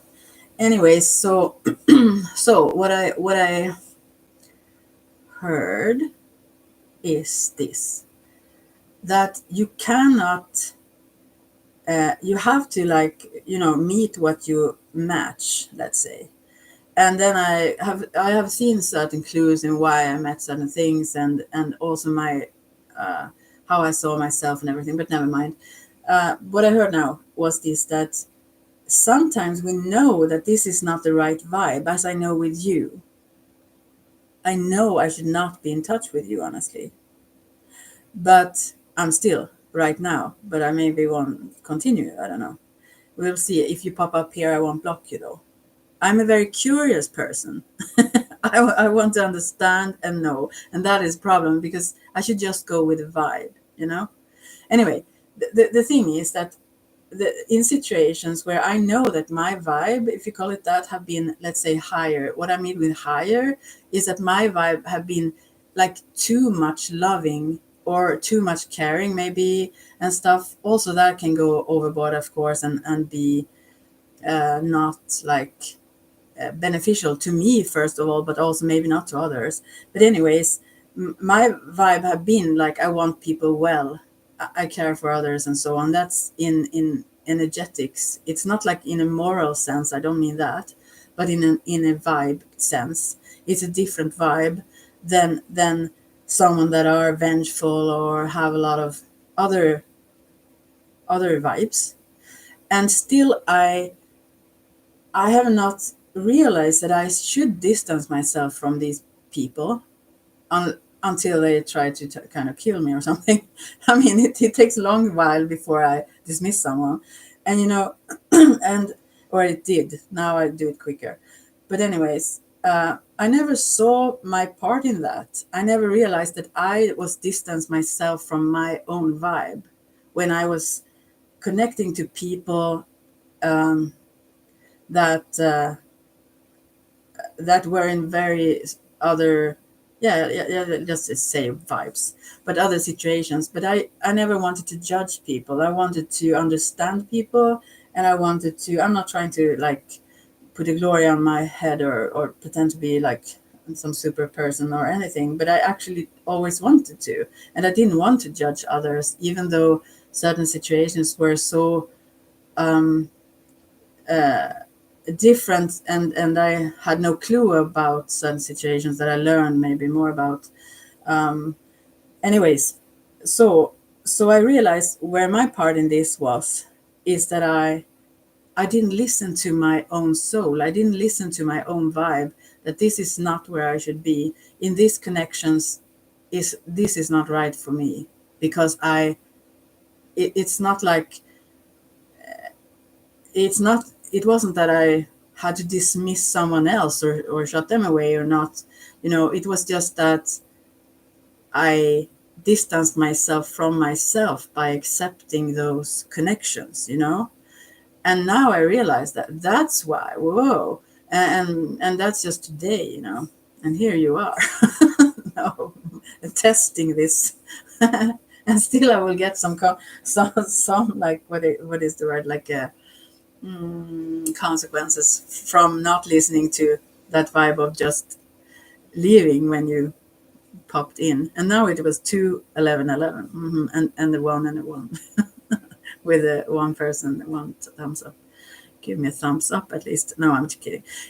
I don't care about thumbs up. But yeah. So this is so fantastic, and I think in your case also, you have so much knowledge. You have so much knowledge, uh, much more than me in many, many, many, many cases. And still, there is some. Let's say, okay, I judge you now. I'm so sorry if you feel like I jump on you like that, but I don't mean this in a negative way. Actually, my attitude generally to people, I can get really mad and judgmental, but it usually passes quite quickly, though sometimes it comes back now and then. But anyways, but I do believe that you have some sort of bitterness or so on, that comes up now and then. I think that's why this fire is turned upside down, this King of Wands, of this loneliness and whatever. But let's see.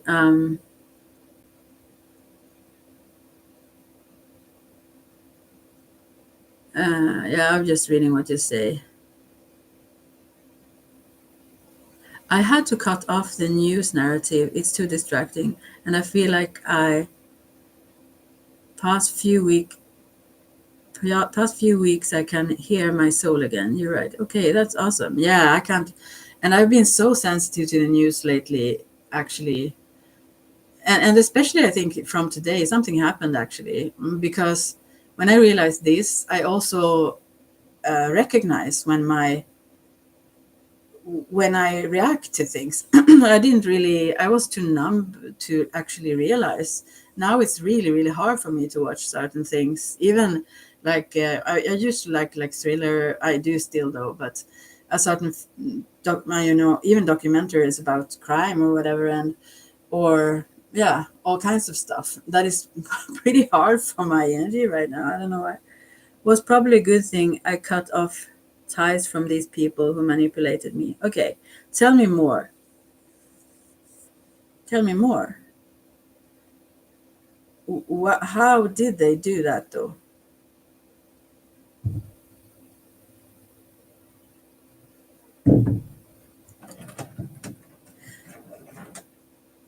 You know, I'm not saying they didn't, but since you got this that you are too critical, I think maybe you also maybe don't see it clearly.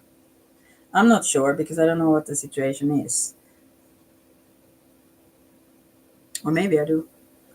But yeah, I think this year is about me quiet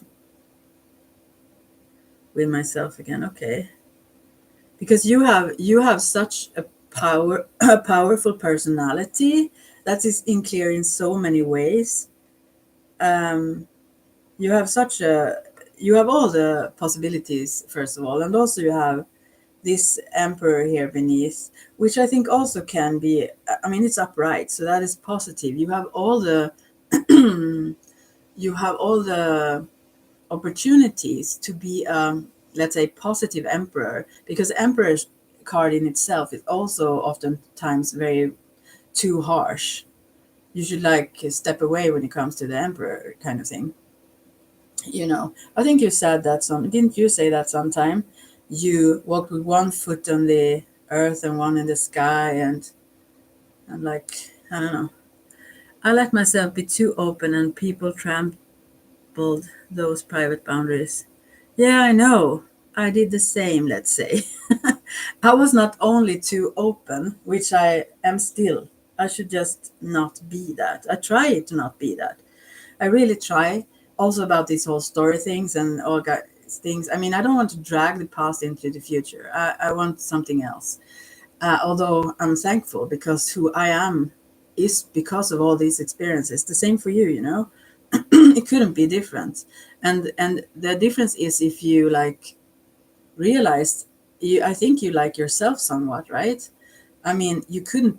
I mean, in a way, you constantly create yourself, but but at the same time, certain things have influenced you to become or take the stance you do or whatever it is. And I assume you think that's the right way to see it. And then, you know, all these things have been positive because they have influenced you in that way to become who you are and to gain greater awareness, hopefully. But the problem is, I guess, I'm not an expert, but I talk as if I am. But no. But the problem is that um, you you seem to be in that low vibe, let's say, and that's not a criticism on my part. That's just a wish for you to feel more happiness. I mean, sometimes I can wish other people to just whatever negative thing, but not for long, because I just cannot. It's just not my nature to even be able to hold on to that. I love everyone I ever loved. I can so much dislike what they've done to me, and I wish that I could kind of hate people, or that I could at least, I don't know, dismiss them fully or something. But the parts that I loved about certain people, I will always cherish them. I cannot not do that, which is, it feels like you're an idiot when you do that to people that have treated you super bad. But then again, that's who I am apparently. So okay then. But as there is a saying, like, or it's like a meme or something very wise about, like, uh, I either love people, wish them well, or what's the last part, or wish they heal. And maybe that's what I aim for also. I mean, I really hope that. I hope that for everyone. And also, we are one consciousness. However much we think we are separated, that's just our pain talking. That's just our disconnect from our wholeness and our spirit. We are one. But then again, still we need to vibe where it's good for us to be. And that's where I was missing out previously. Or I wanted to actually explore it, I guess. I wanted to stretch my threads everywhere and be where where something was different or new that I didn't know beforehand and so on. But yeah, it was costly though. and and but it didn't change me. I mean, it changed me in a way. I mean, I've learned certain things, but luckily, I haven't become all uh, dark, scared, or anything like that for a while though. But you're very wise. I don't know that though, but thank you. I hope I am. Let's see. Wow, good memory.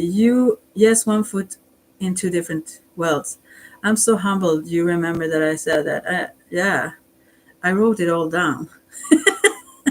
I read it now. Like, shall I read it for you? I have it all. I saved everything. I never, yeah, never mind. You are very wise. I appreciated your words. So why I'm always drawn back to you. Yeah, I don't know. Maybe that's this critical thing, because I feel like your aim towards me. I think there is another connection there. I must say, I shouldn't go into this psychically because I don't want to tune into your energy too much. But I think there is something positive there. Let's say, but I mean, at the core somehow. But on the surface, I believe there isn't. There is something else going on, which I don't feel is to my benefit really, though. Maybe not even to yours. Probably not. We are the same. So we can't hurt. We can't hurt one another or someone else without being hurt. That's just how it is. But we can, when we ourselves are very hurt or disappointed or what it is, we constantly try to prevent ourselves from feeling more bad or what it is by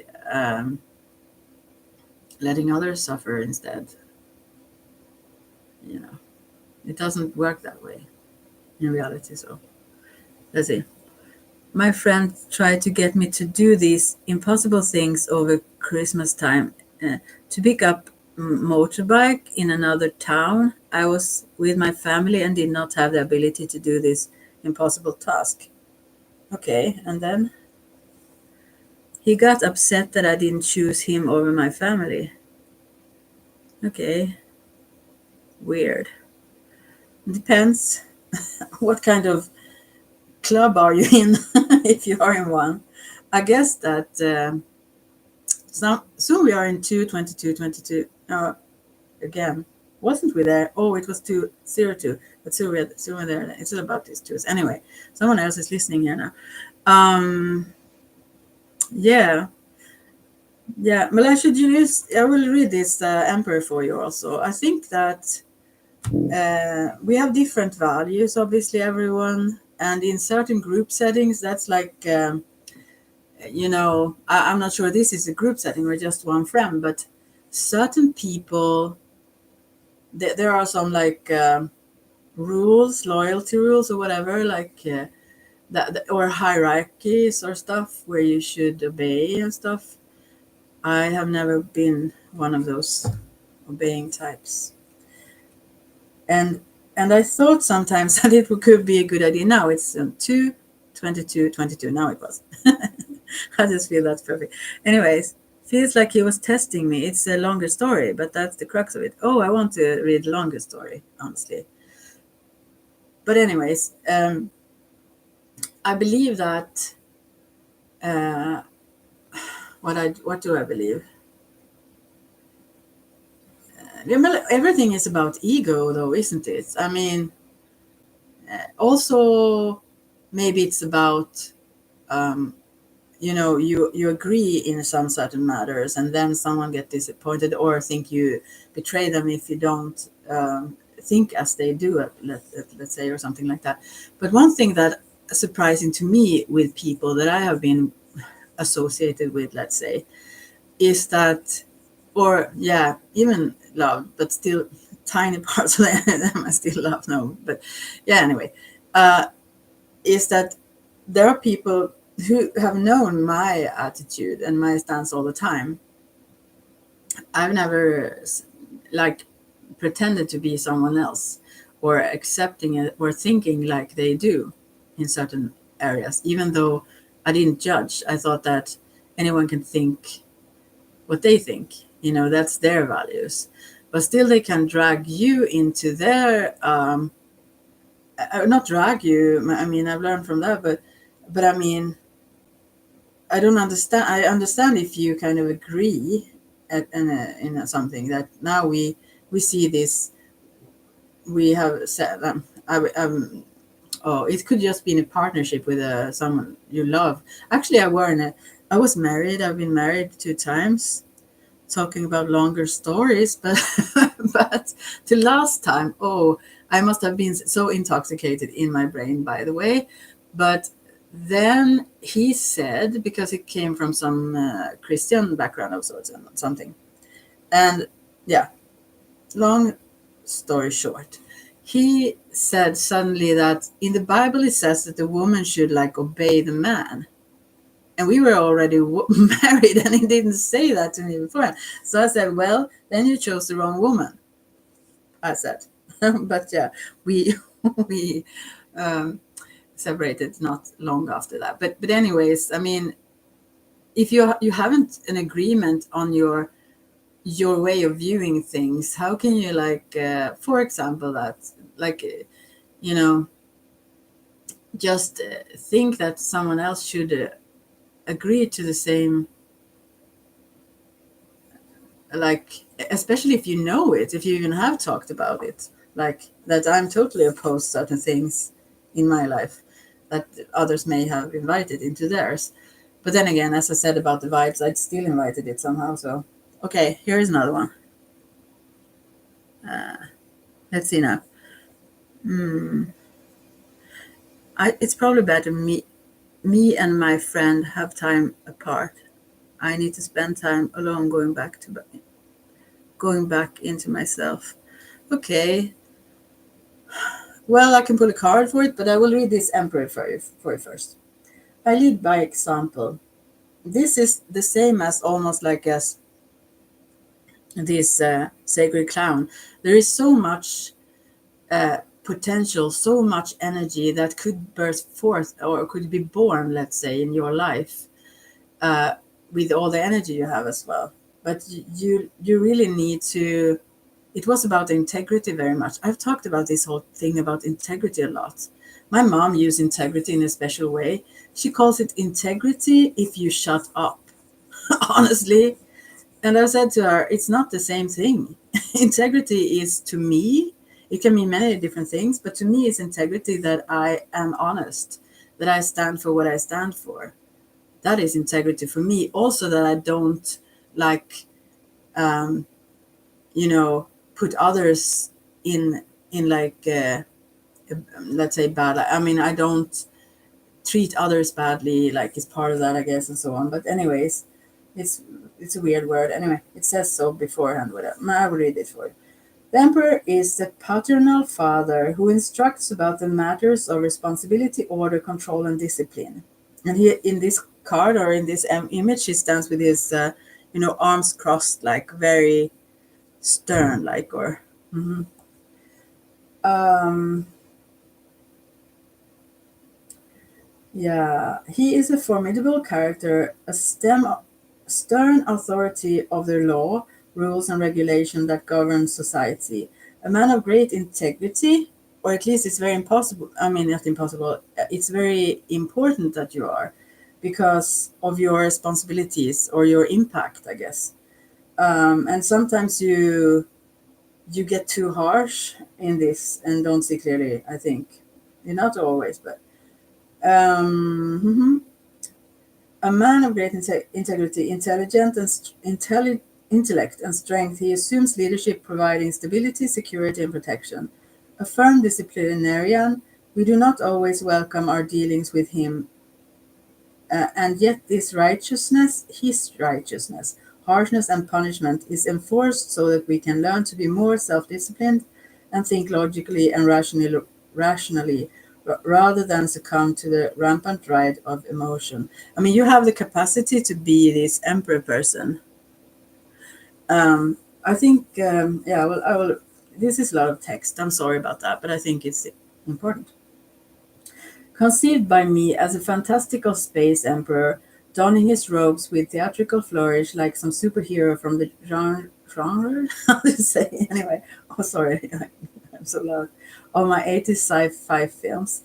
Uh, Flash Gordon and June. He is a contrived vision of both Abraham Lincoln and David Bowie. The neutron pattern centered at his navel, this describes the card here, The power center symbolize knowledge combined with physical power. His palace is the bricks and mortar extension of his mind, the architectural environment which fosters such intelligence. His world appears cold, with a fierce beauty deserving of healthy fear and respect, not afraid of dealing with the harsh or grim realities and vicissitudes. This is a strange word I've never seen before. Of life. He is able to make difficult decisions without enthusiastic or popular support. Practical and careful consideration is always employed, with all the facts laid square, for he is keen to get to the real truth and demands honesty. In complete contrast to the Empress, the Emperor rules with his head and not his heart, and consequently does not suffer fools gladly. Okay, sorry, I've been a fool. That I can admit to. He has an iron, but I have not been mean. I've never meant any bad to anyone, anyways. Okay. He has an iron will and a steel fist, and is not afraid to wield both, and therefore is suited to the courts of law, government, and the army prepared to fight for the good cause. Yeah. This plans, and I'm not. What? Let's see. Okay. My other friend asked me for a small favor to do some work at her house, but then it got more and more, and now it's a whole bathroom renovation, and I'm doing it for free. She talks to me about all these plans, and I'm not going to continue with it. She's using me for my profession for free. Yeah. Okay, I will read this and then I'll get back to these people or these things. Okay. Yeah. That's the same thing as I talked about before, really, though, to actually tune into the vibe. And, isn't almost everyone's, at least maybe I have become quite cynical, I would say. There was someone calling me that long ago when I wasn't, but I have become. But, anyways, you know, we become cynical also because we meet people that treat us badly. But at the heart of it, I think everyone have this innocent childlike core, could you say, or something that everyone wants to meet in others, but we are so numbed by what we have met before, like, or yeah, that's not good though. But I will read. Let's see now. To his left sits a pile of books containing the objective analysis and effective solutions that address the public and private sectors of in his kingdom. Oh gosh, I'm so tired of the words now, but still.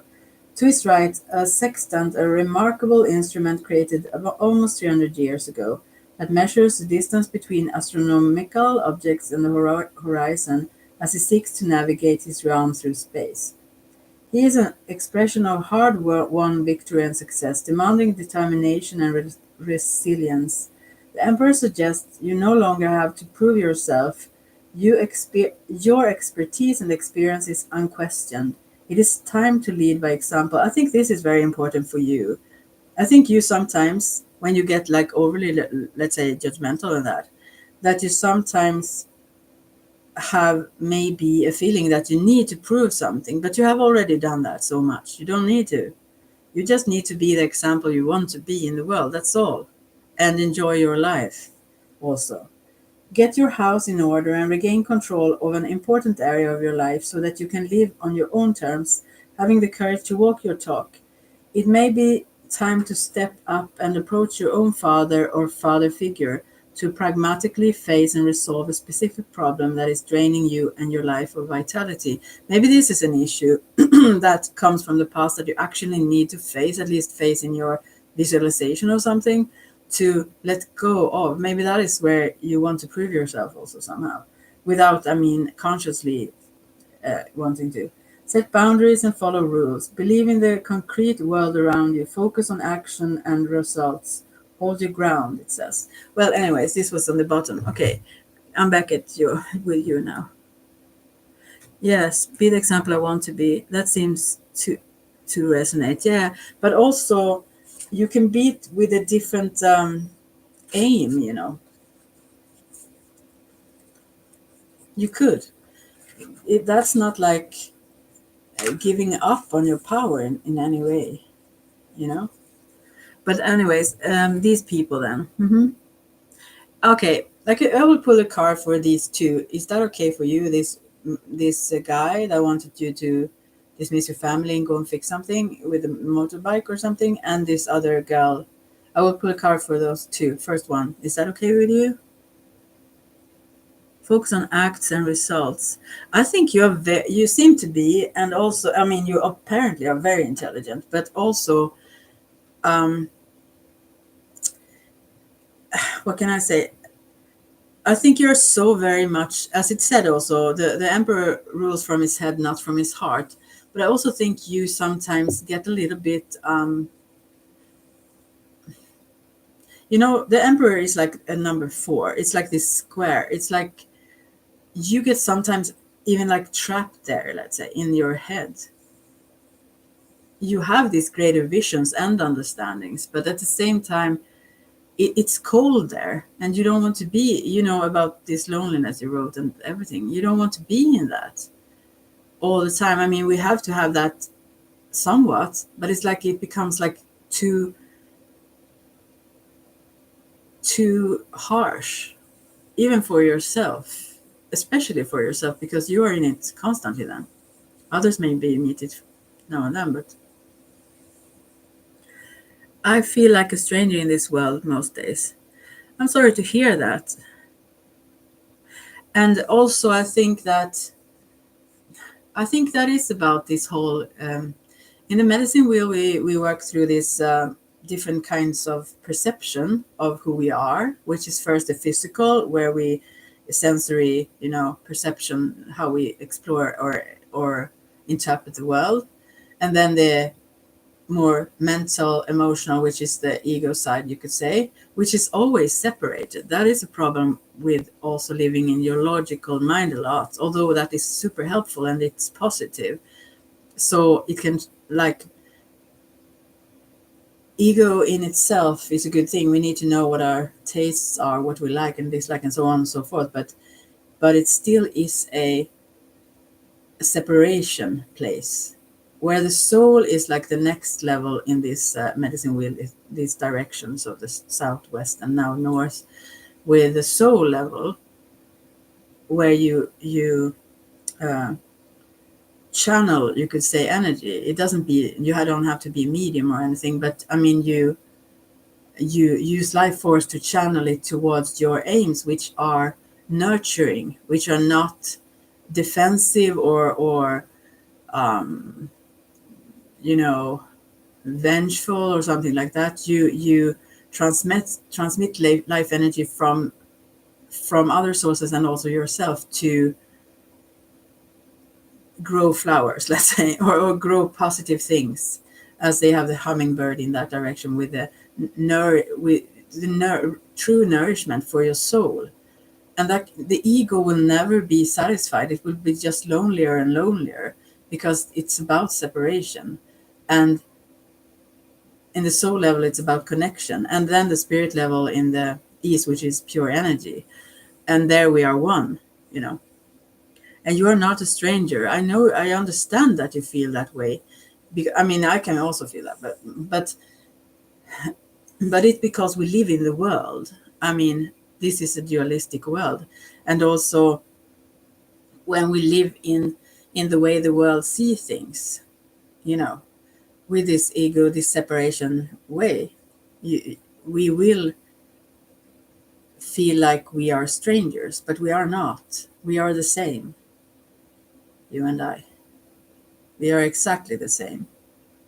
And whatever bothers you about me or me about you, whatever, it triggers our, I mean, let's say it like this, as I think of it. I don't know if this is true or anything, but this makes sense to me. That the spirit, our wholeness, let's say, unseparated, never dying, anything like that. Also, I believe it sounds like, oh, love and light. When you say everything is love, but I believe in that still. That yeah, our consciousness is not like empty. It's full of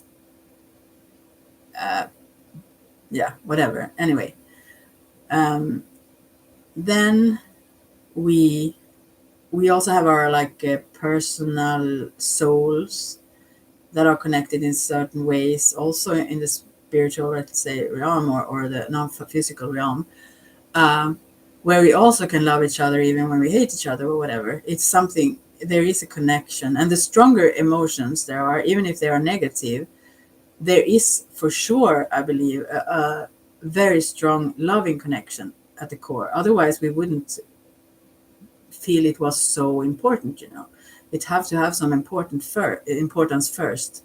And that's like the love part. We don't care about other things. But anyways, then and it's important, all these levels, but we pour down into when we think of ourselves as only material matter that will vanish, or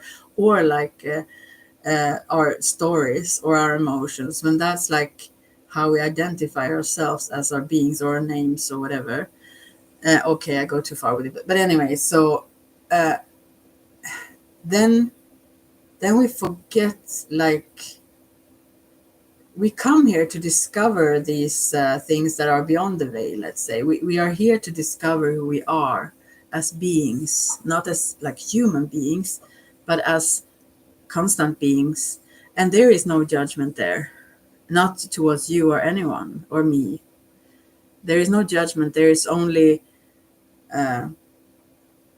continuous growth. I mean, to understand things better, and we do stupid stuff when we don't understand.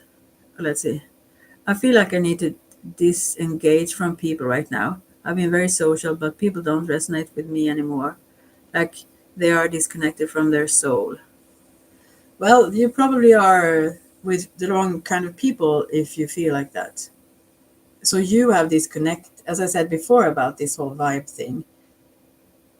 If you are where you feel others are like that, you need to go somewhere. It's not that you should be without people,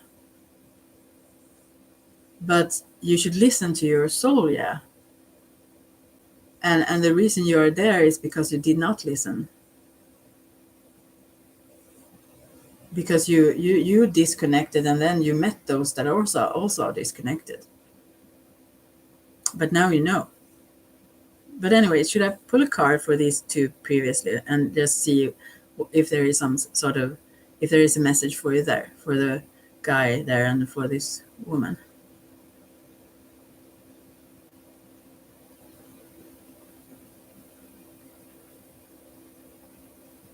Yeah. I'm sure there are others who will be totally connected to you, as long as you are connected to you. But maybe you need some time first with yourself. Just, my work puts me with these type of people. Oh, wow. Yeah, then you need to have strong boundaries. Just build them stronger. Just keep them at bay. Hold them like as far as possible from you as you can. I mean, even if they are physically closer, but keep strong boundaries around them. Just, I think that's important, so you don't take it in, and that it's theirs. But difficult, I understand, or I think somewhat I understand, anyways. But okay, shall I pull the cards for these examples you took about these people? Because I think maybe that can give a hint onto what it was about. But I'm surely it's about boundaries somehow. That's clear.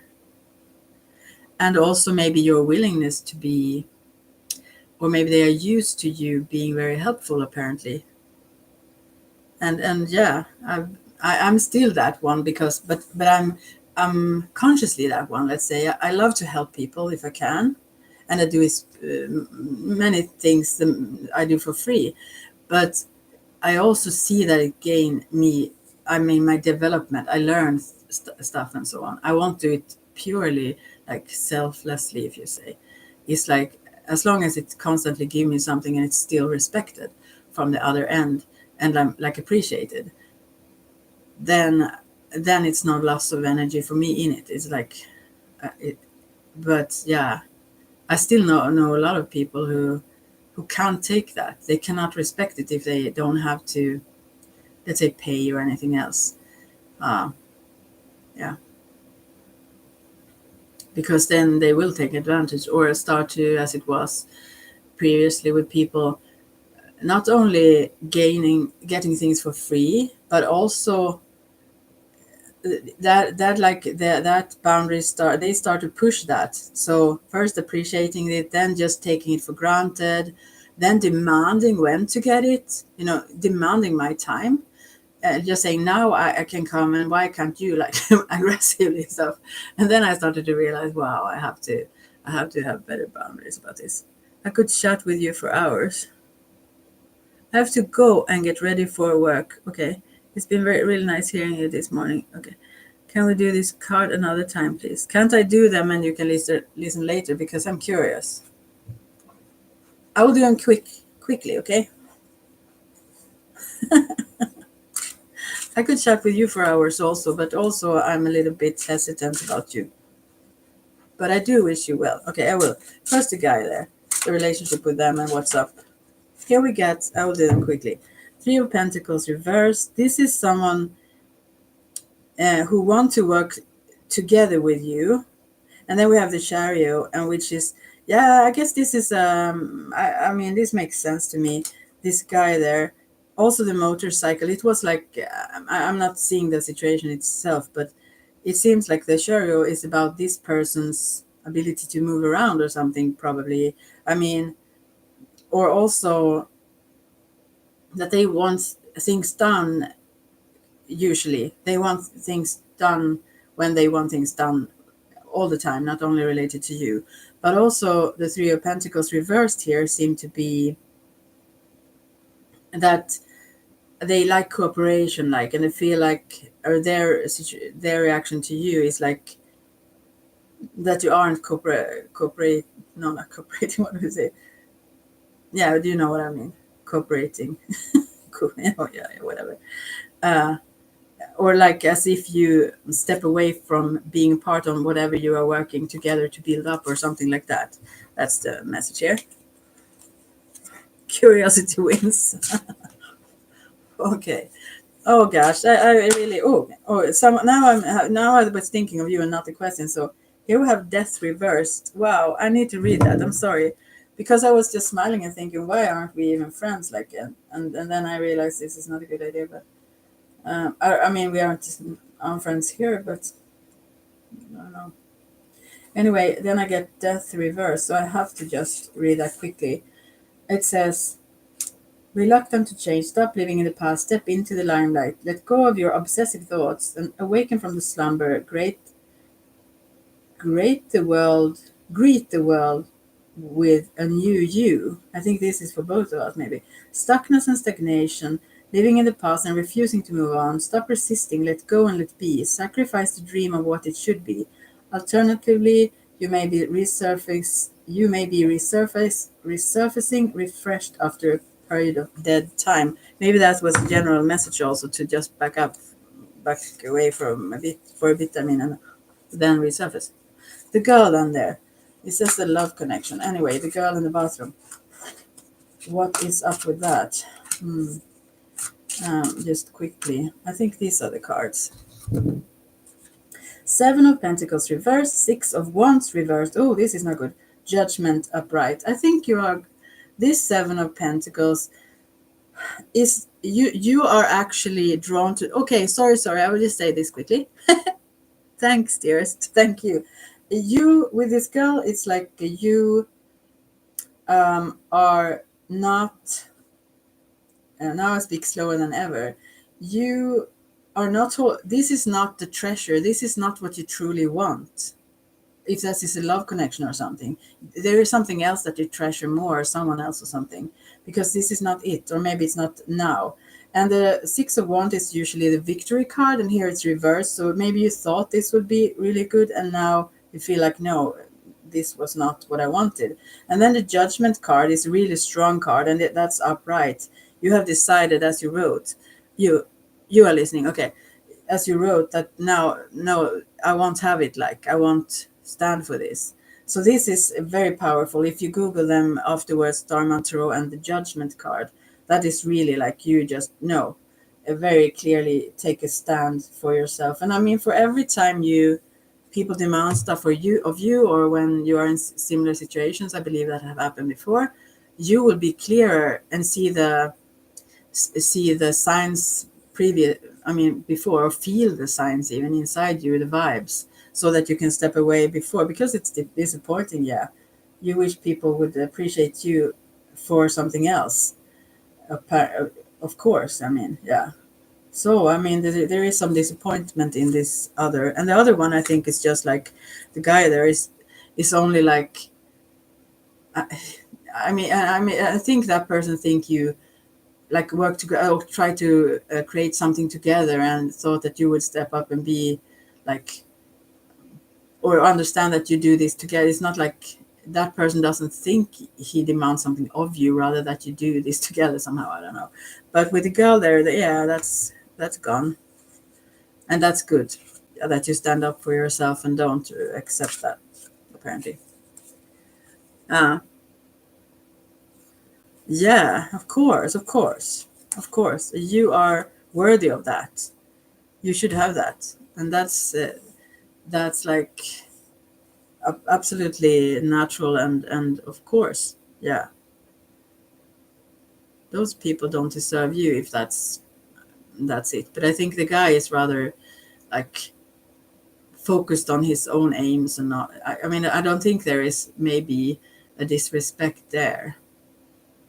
I don't know about the girl either, but it seemed to be over, because it hits you harder somehow, that whole thing, because I think you expected very much there, and it's so disappointing for you. So yeah.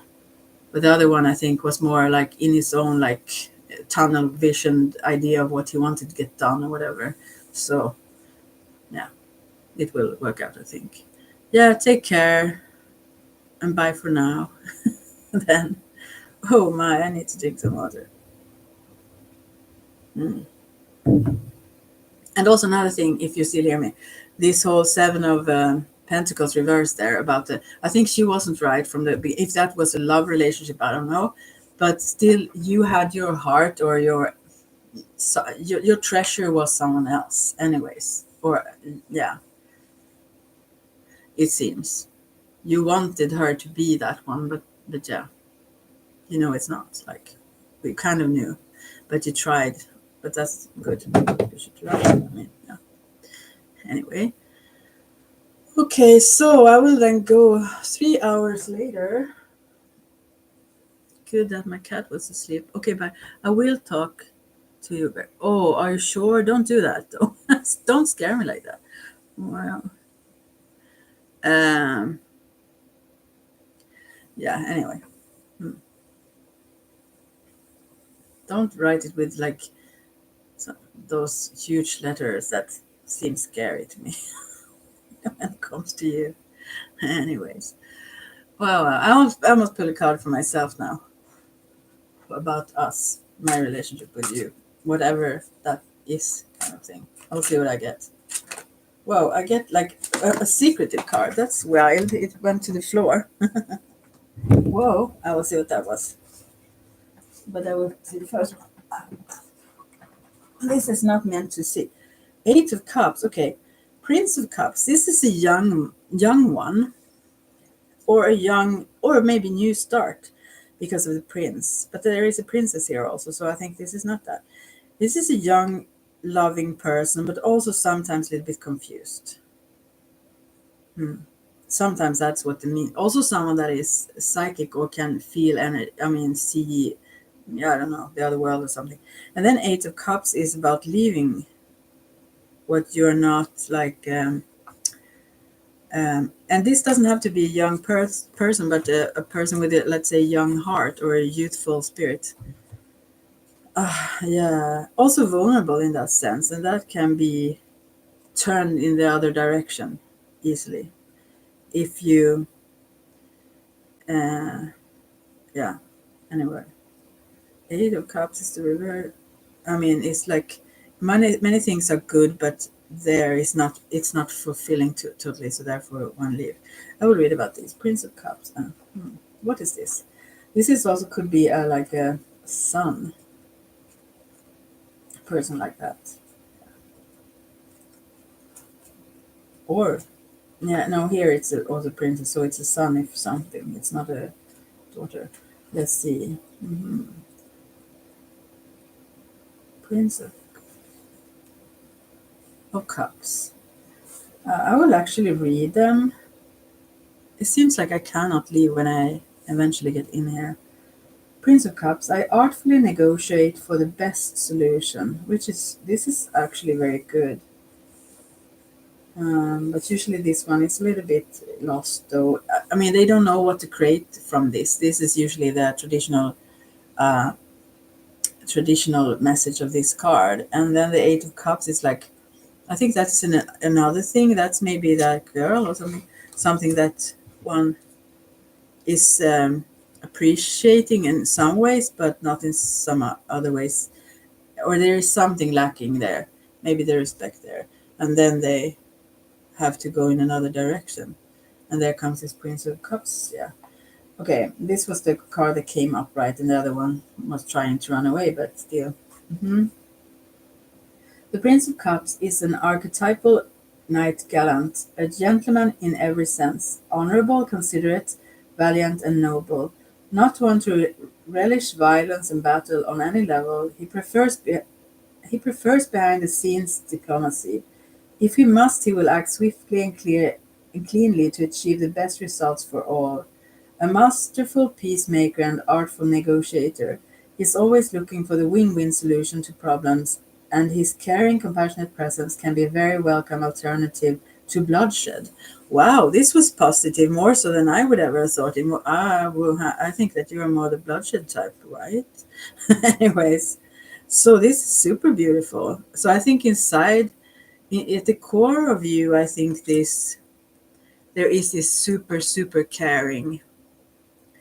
Uh, yeah, as I said about this innocence we all have. Yeah. Anyway, he admirably carries and balances the feminine, feeling a receptive side of his nature alongside the fast, focused, and actively fiery side of him. Hmm. The masculine aspect ready for the call to action. The action is inclusive of his feelings, making him a fine, loyal, trustworthy, and supportive friend and family member. This is what people. Uh, I mean, they depend. They count on you. I think that was with this first motorcycle guy. They really count on you, and that's why not? Like it's like his watery temperament enables him to bring a measured, reflective pace to his activities and duties. Except in the area of romantic love, where his passion can seize the day and see him leap headlong blazing, he will shift hell and high water to rescue the ones he loves. Here comes a cat. Hey, baby girl. Um, mhm. Intensely romantic and sensual, he risks much heartbreak and raw pain on his path to true love. Yeah, I believe these go so hand in hand because you have to leave this. I think this was about love, right? The previous one.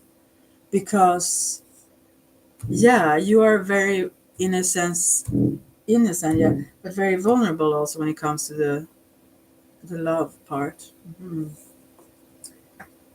And that's so beautiful. I hope you keep that. I mean, more like this in the world would be very healing. In essence, I see his character as the Grail Seeker. Yeah, and that is like the woman for you, I think. Also, the Grail Seeker, the Grail itself is that the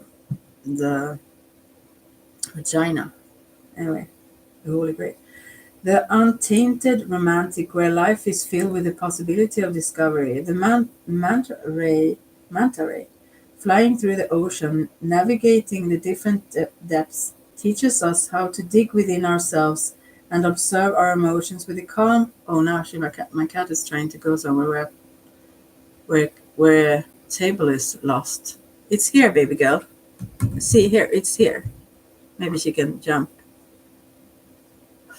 No, she can't. I'm so sorry. I want to. Hey, baby, jag ska flytta. Put it right there. Okay, let's see. Hmm. teach us how to dig within ourselves and observe our emotions with a calm gratefulness, honoring the different levels of our being and the world around us. It takes real effort and concentration, even courage, to keep a flame of exuberance alive in our hearts. Instead of seeing ourselves adrift in a hostile world, we can look and see that everything carries a message to guide us to our most powerful possibility. This, in essence, is the elixir, the medicine, the Holy Grail, not an object with miraculous powers, but rather a way of being in the world. That was a beautiful description of that too. Once you begin to see things see things this way, the world literally changes before your eyes. As we travel through life, it's an immense challenge not to be caught in the trap of cynicism. Yeah, as I told you. Yet to become cynical and resigned to the ways things are brutally robs us of our life force. I hope you listen to this afterwards because this is what is needed. Most of us reach a point when we must consciously choose and create a discipline of consciously choosing. Albert Einstein suggested we examine the most fundamental nature of life when he said, the most important question you can ever ask is if the world is a friendly place. Every time we resign ourselves to the opposite, we leave behind a spark of life that can be astounded by something new and unexpected. Beautiful. This is like love is there for you, here for you somewhere. Okay, the fiery part of water, Prince of Cups. Rise to a challenge, attain an emotional goal, poetic and romantic. I think this is a part of you that you often not. I mean, yeah, maybe you need to also take a moment now, but still, this is something that is really, really healing for you. Eight of Cups. I seek answers to life's big questions.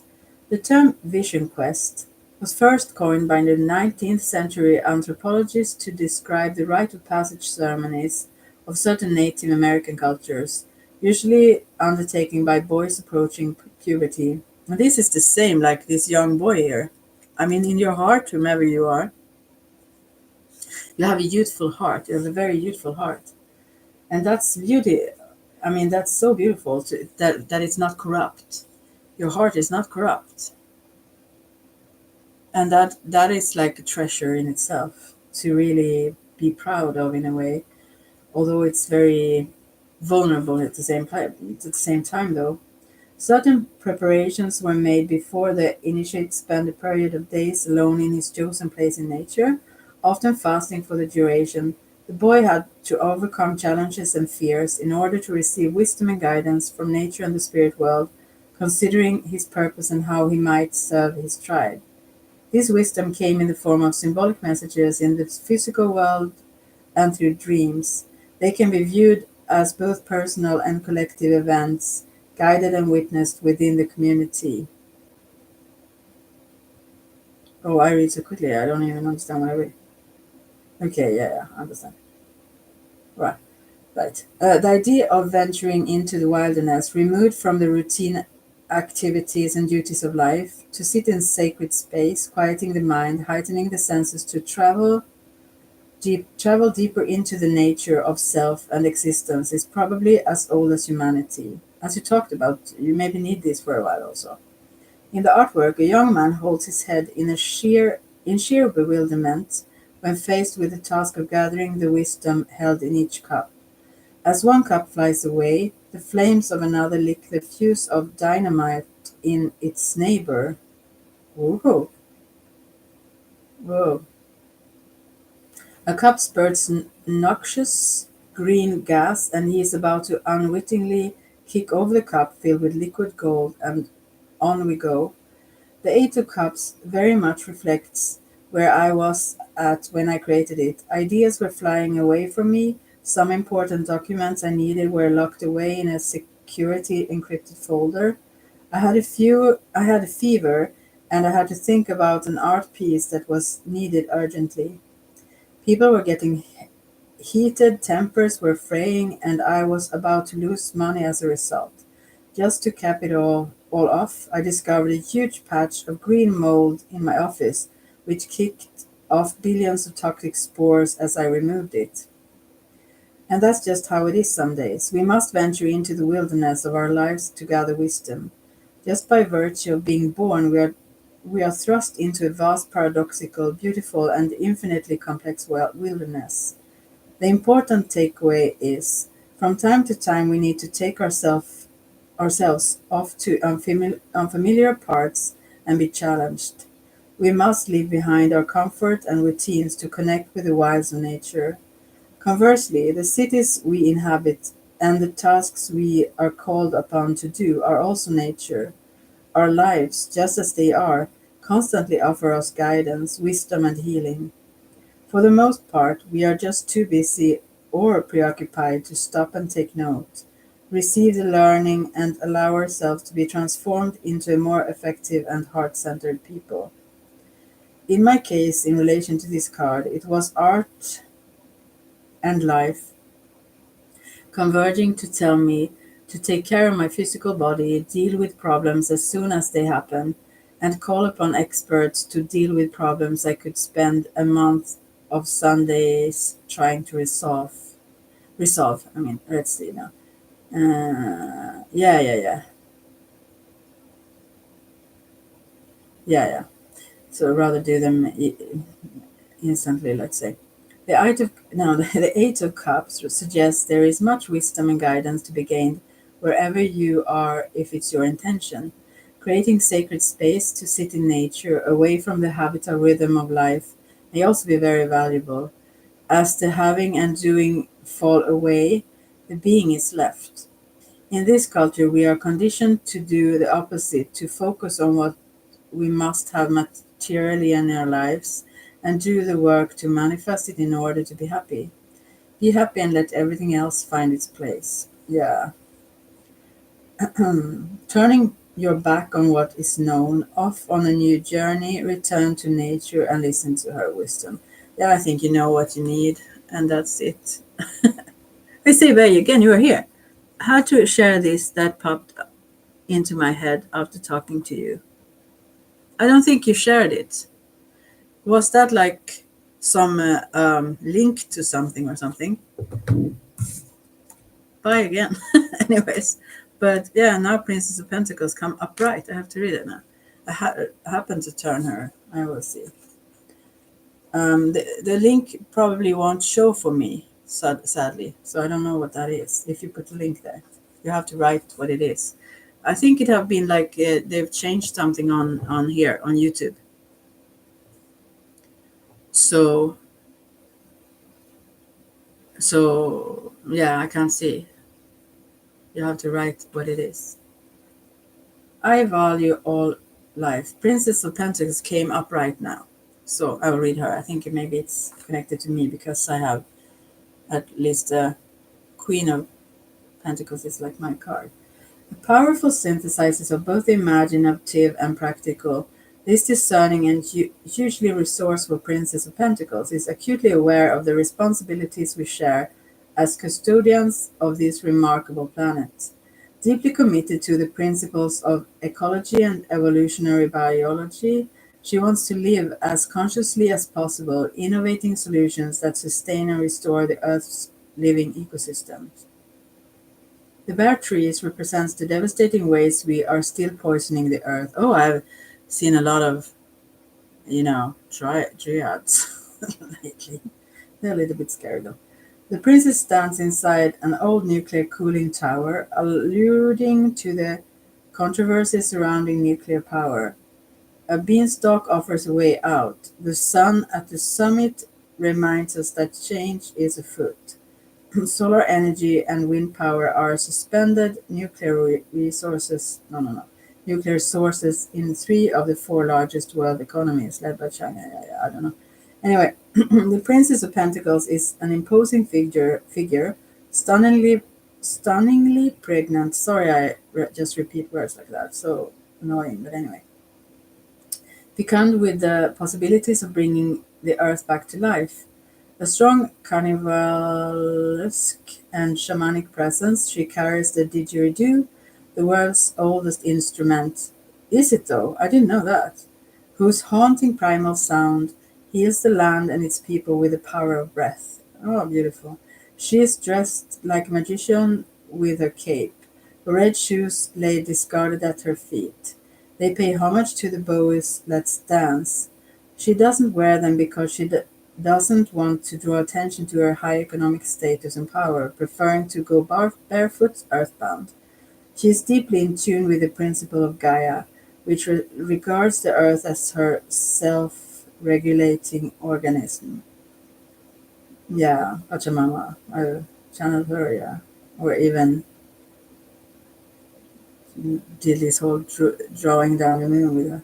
It's without intending to, actually, but it's elements of air, oceans, and land surface form a complex, interrelated system that supports life.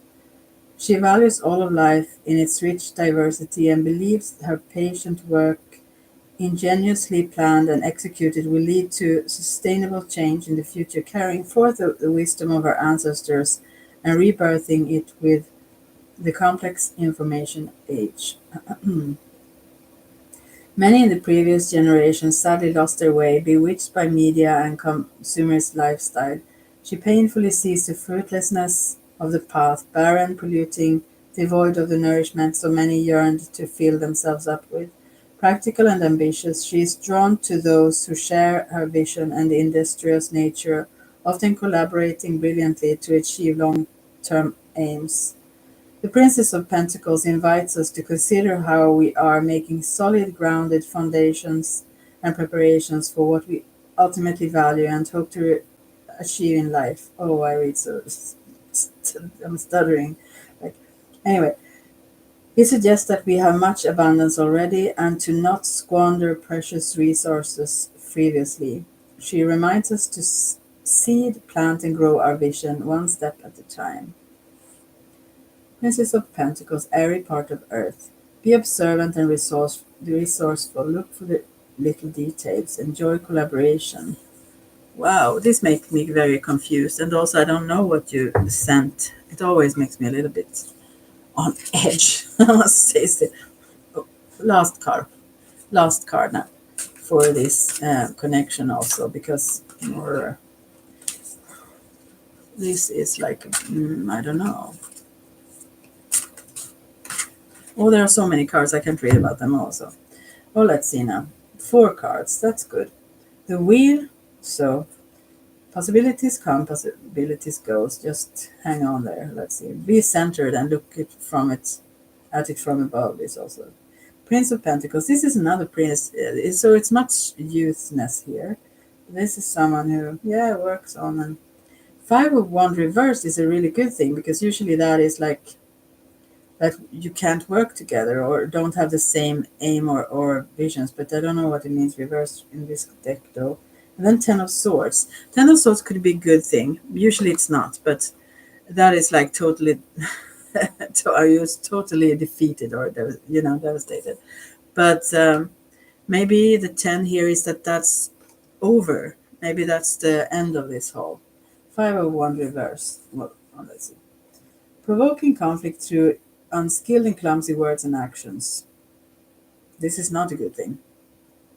When faced with a challenge or potential conflict, unable to powerfully defend your position, missing the sacred aspect of life, becoming obsessed with winning, hurting others through a lack of empathy and awareness. No sense of real accomplishment, feeling hollow when a desired outcome is achieved. I don't know. Provoking conflict, obsessive thoughts of winning, hurting others by challenging their beliefs. Really? Who is this for? Is this for us now? And then 10 of Swords. This is like upright, so I won't read it all. I must evolve. End of a way of thinking, breaking free from the person you once were. Release things which no longer serve you. Choosing responsibility, reclaiming your power. This is really needed. I will have to read this. Oh, I read so much. I'm so tired of myself right now. But the 10 of Swords usually depicts a person lying on the ground, impaled by 10 swords. It indicates sudden and unexpected failure or disaster. I've chosen a different visual interpretation. A blow from life is being delivered with immediate ferocity, and there is no way to avoid its full force. There is no time for pain or regret. In this very instant, we must accept full responsibility for everything in our life. Our precious life is ended. Only then can we shed the skin of our old life and become master of our own destiny. As Pablo Picasso said, every act of creation is first an act of destruction. If in this instance of crisis we do not choose to take full responsibility, we fall back into the drift of life, battered and bundled by the fickle hand of fate. In the artwork, we see the precise moment of choice, destruction and creation. Two figures, part man, part genie, reel from the surprise assault of falling swords. One bleeds, dying from the many wounds which puncture his body. He reaches out to touch the other, transferring his life force. This other figure is stronger, capable of defending himself. He sends a bolt of energy to halt the impending fall of the sword. The genie essence illustrates a phenomenon that, despite being magical and powerful and able to grant wishes, genies hide in the niches and nooks of the world, in lamps and containers. They only emerge for people worthy and curious enough to find them. How interesting.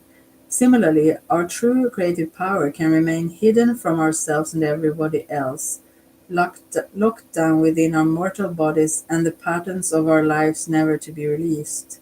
Genies are also a playful reference to Bowie's song The Genie from the album Aladdin Sane. I've never heard that, I think.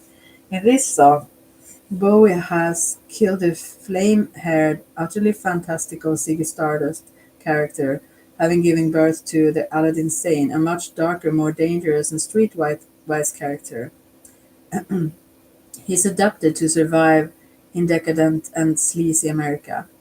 The Ten of Swords represents the sudden, unexpected jolt which pivots you between full responsibility and the drift. The key is to be ready, to choose responsibility and rebirth in that instant. And the answer, as always, practice and preparation. Give up the blame, the pointed finger, the moan and the groan. Practice being response-able. When we claim our life for ourselves, we claim the power to change it into something extraordinary. We reframe the good and the bad as feedback and edging us closer to our dreams. Oh, wow. Is someone here? Hey, hey, Rainbow. I was just about to go, but now I can't go. Do you want a card or something? I don't know what to take from this whole previous thing. So I'm just pulling card for myself now. Yeah, you may ask a question, as you already did. No, I'm just trying to be smart. Never mind. About my next relationship, please, and how it will be. Okay. Mm-hmm. I will just pull another. I will pull an advice for myself just to the other one. I won't read it, but I just need to check it. How to be. Mm-hmm. Okay, I get it.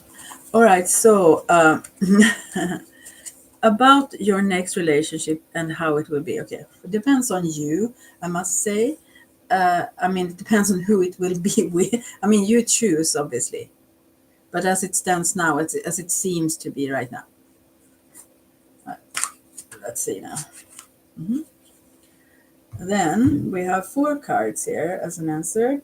4 of Swords is reversed, so that's good. Usually that is someone that have been like burned out or something, but I think this is past since it's reversed. And then 10 of Pentacles. This is like a happy family with money and everything. And Princess of Cups, which is also very, very loving, I must say. And then Ace of Pentacles.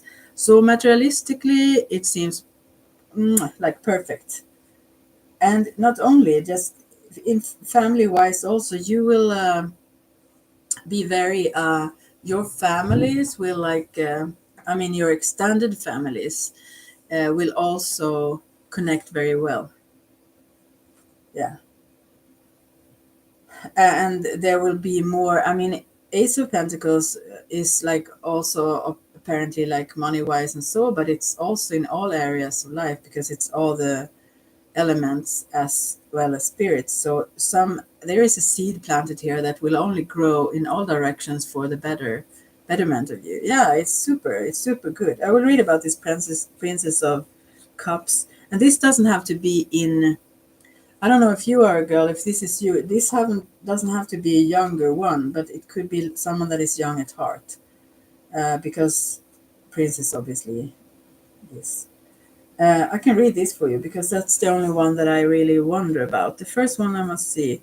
Maybe that too. Four of Swords reversed. What does that say? Maybe you have been through some part of um, where you have felt like we will see. Yeah, you've been constantly busy, must be doing something to prove that you have value. Racing mind causing both inner and outer confusion, conflict, and overwhelm. Chronic stress leading to physical and mental burnout. Yeah, you have been there, but it's not now. No time to connect with the people and things that really matter. Constantly taking action, feeling the need to prove your worth, mental and physical burnout leading to chronic stress. But this is reversed still, so I think you have this have been already, so that's not the fact now. You are open to what you really want to and need to prioritize. Anyway, I will read this Princess of Cups then, because that's the only one I don't really surely know what she wants to say. He says, I offer you artistic beauty. A gentle, delicate being, the Princess of Cups is finely tuned to the watery in world. I've talked too much, my tongue just can't talk more. Of emotions. Perhaps naively, she wants to believe that a utopia is possible, a world that is abundant with love, light, and peace.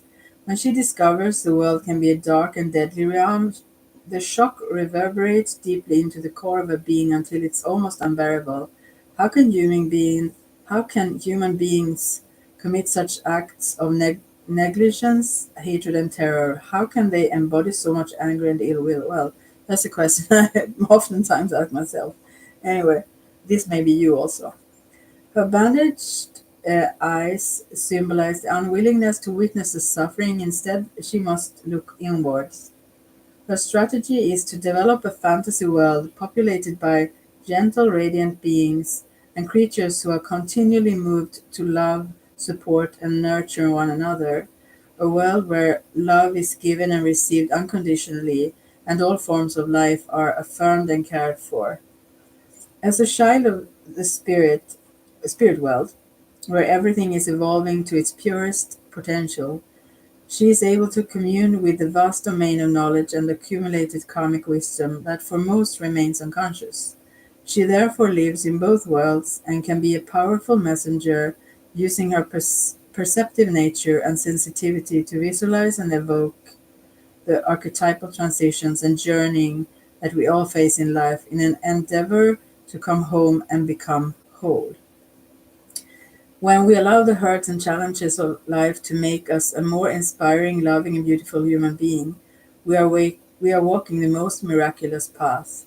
This is the alchemical game of transforming our burdens, the ball and chain of the life we carry, into radiant possibilities to move through life with grace, not to allow ourselves to be sored by sadness or to be held in the withering grasp of regret is a constant practice and one worthy fully taking on.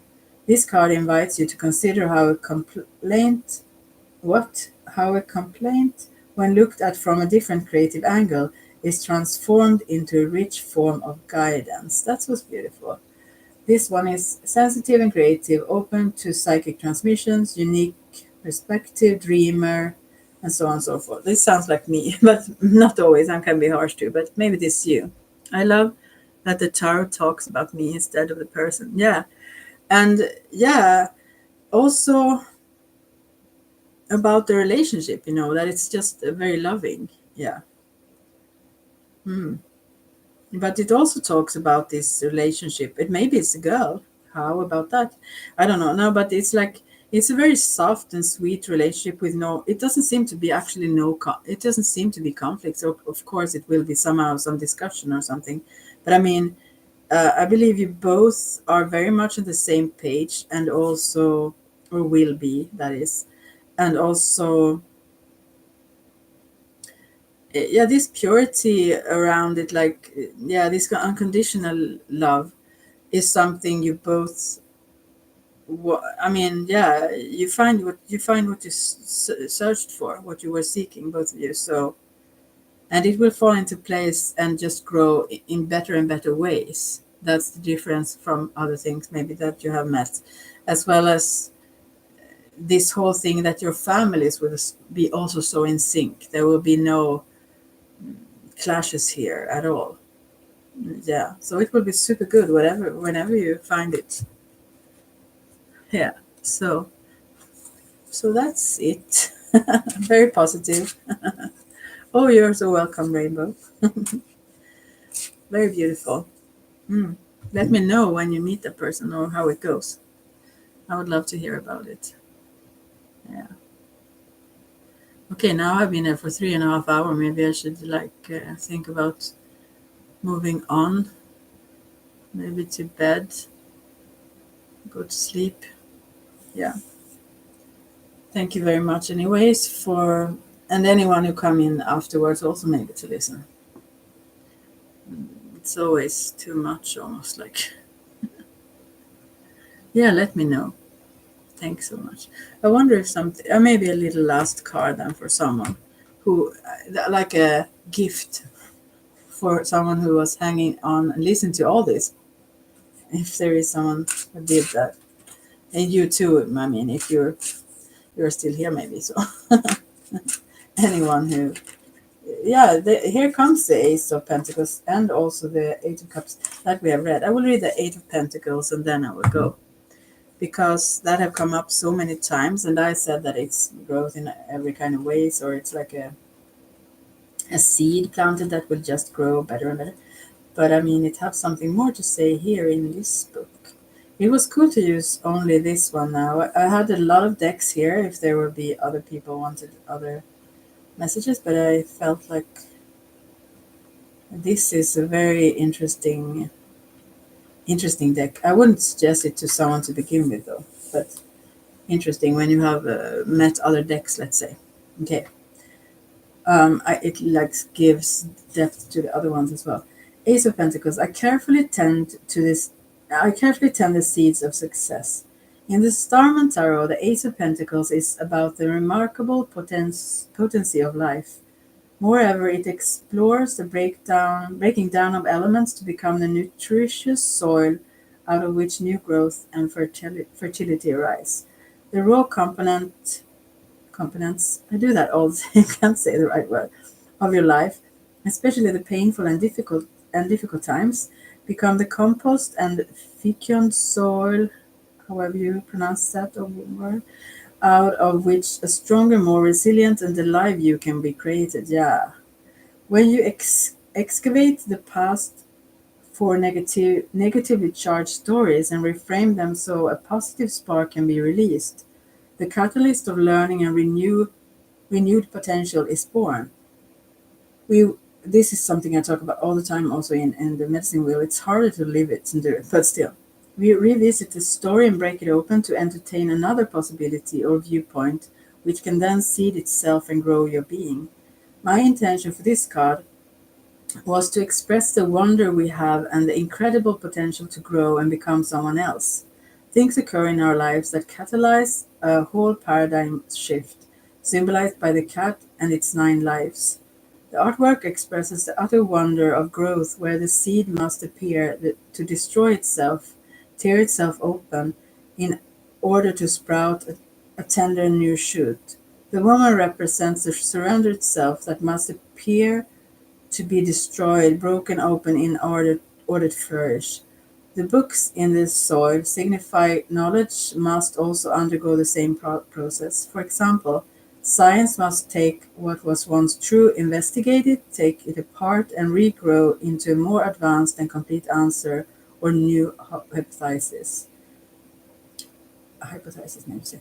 In the Ace of Pentacles, the impressive project is seeded. The most incredible venture you can imagine can be nurtured. All astonishing accomplishments come from humble beginnings, energy and resources that are consistently gathered and attended to.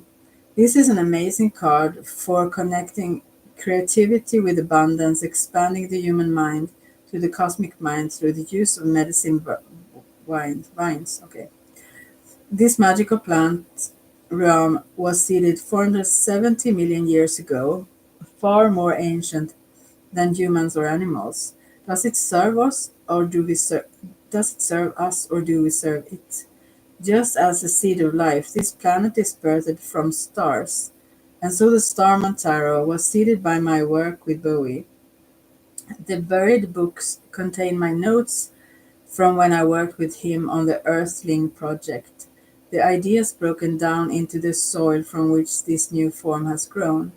In turn, this too will become the soil for something else to come into being. How beautiful, anyway.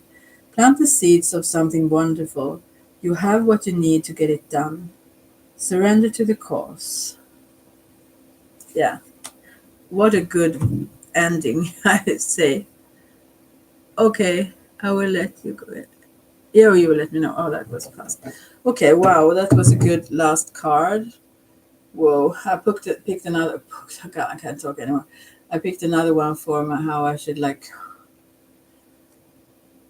Yeah, as an advice to me regarding this previous. That was also good. I didn't read that one. I will check it myself afterwards. Take care, everyone. Now it is 3:30:33. What a mirroring thing. So now I will go. Bye for now.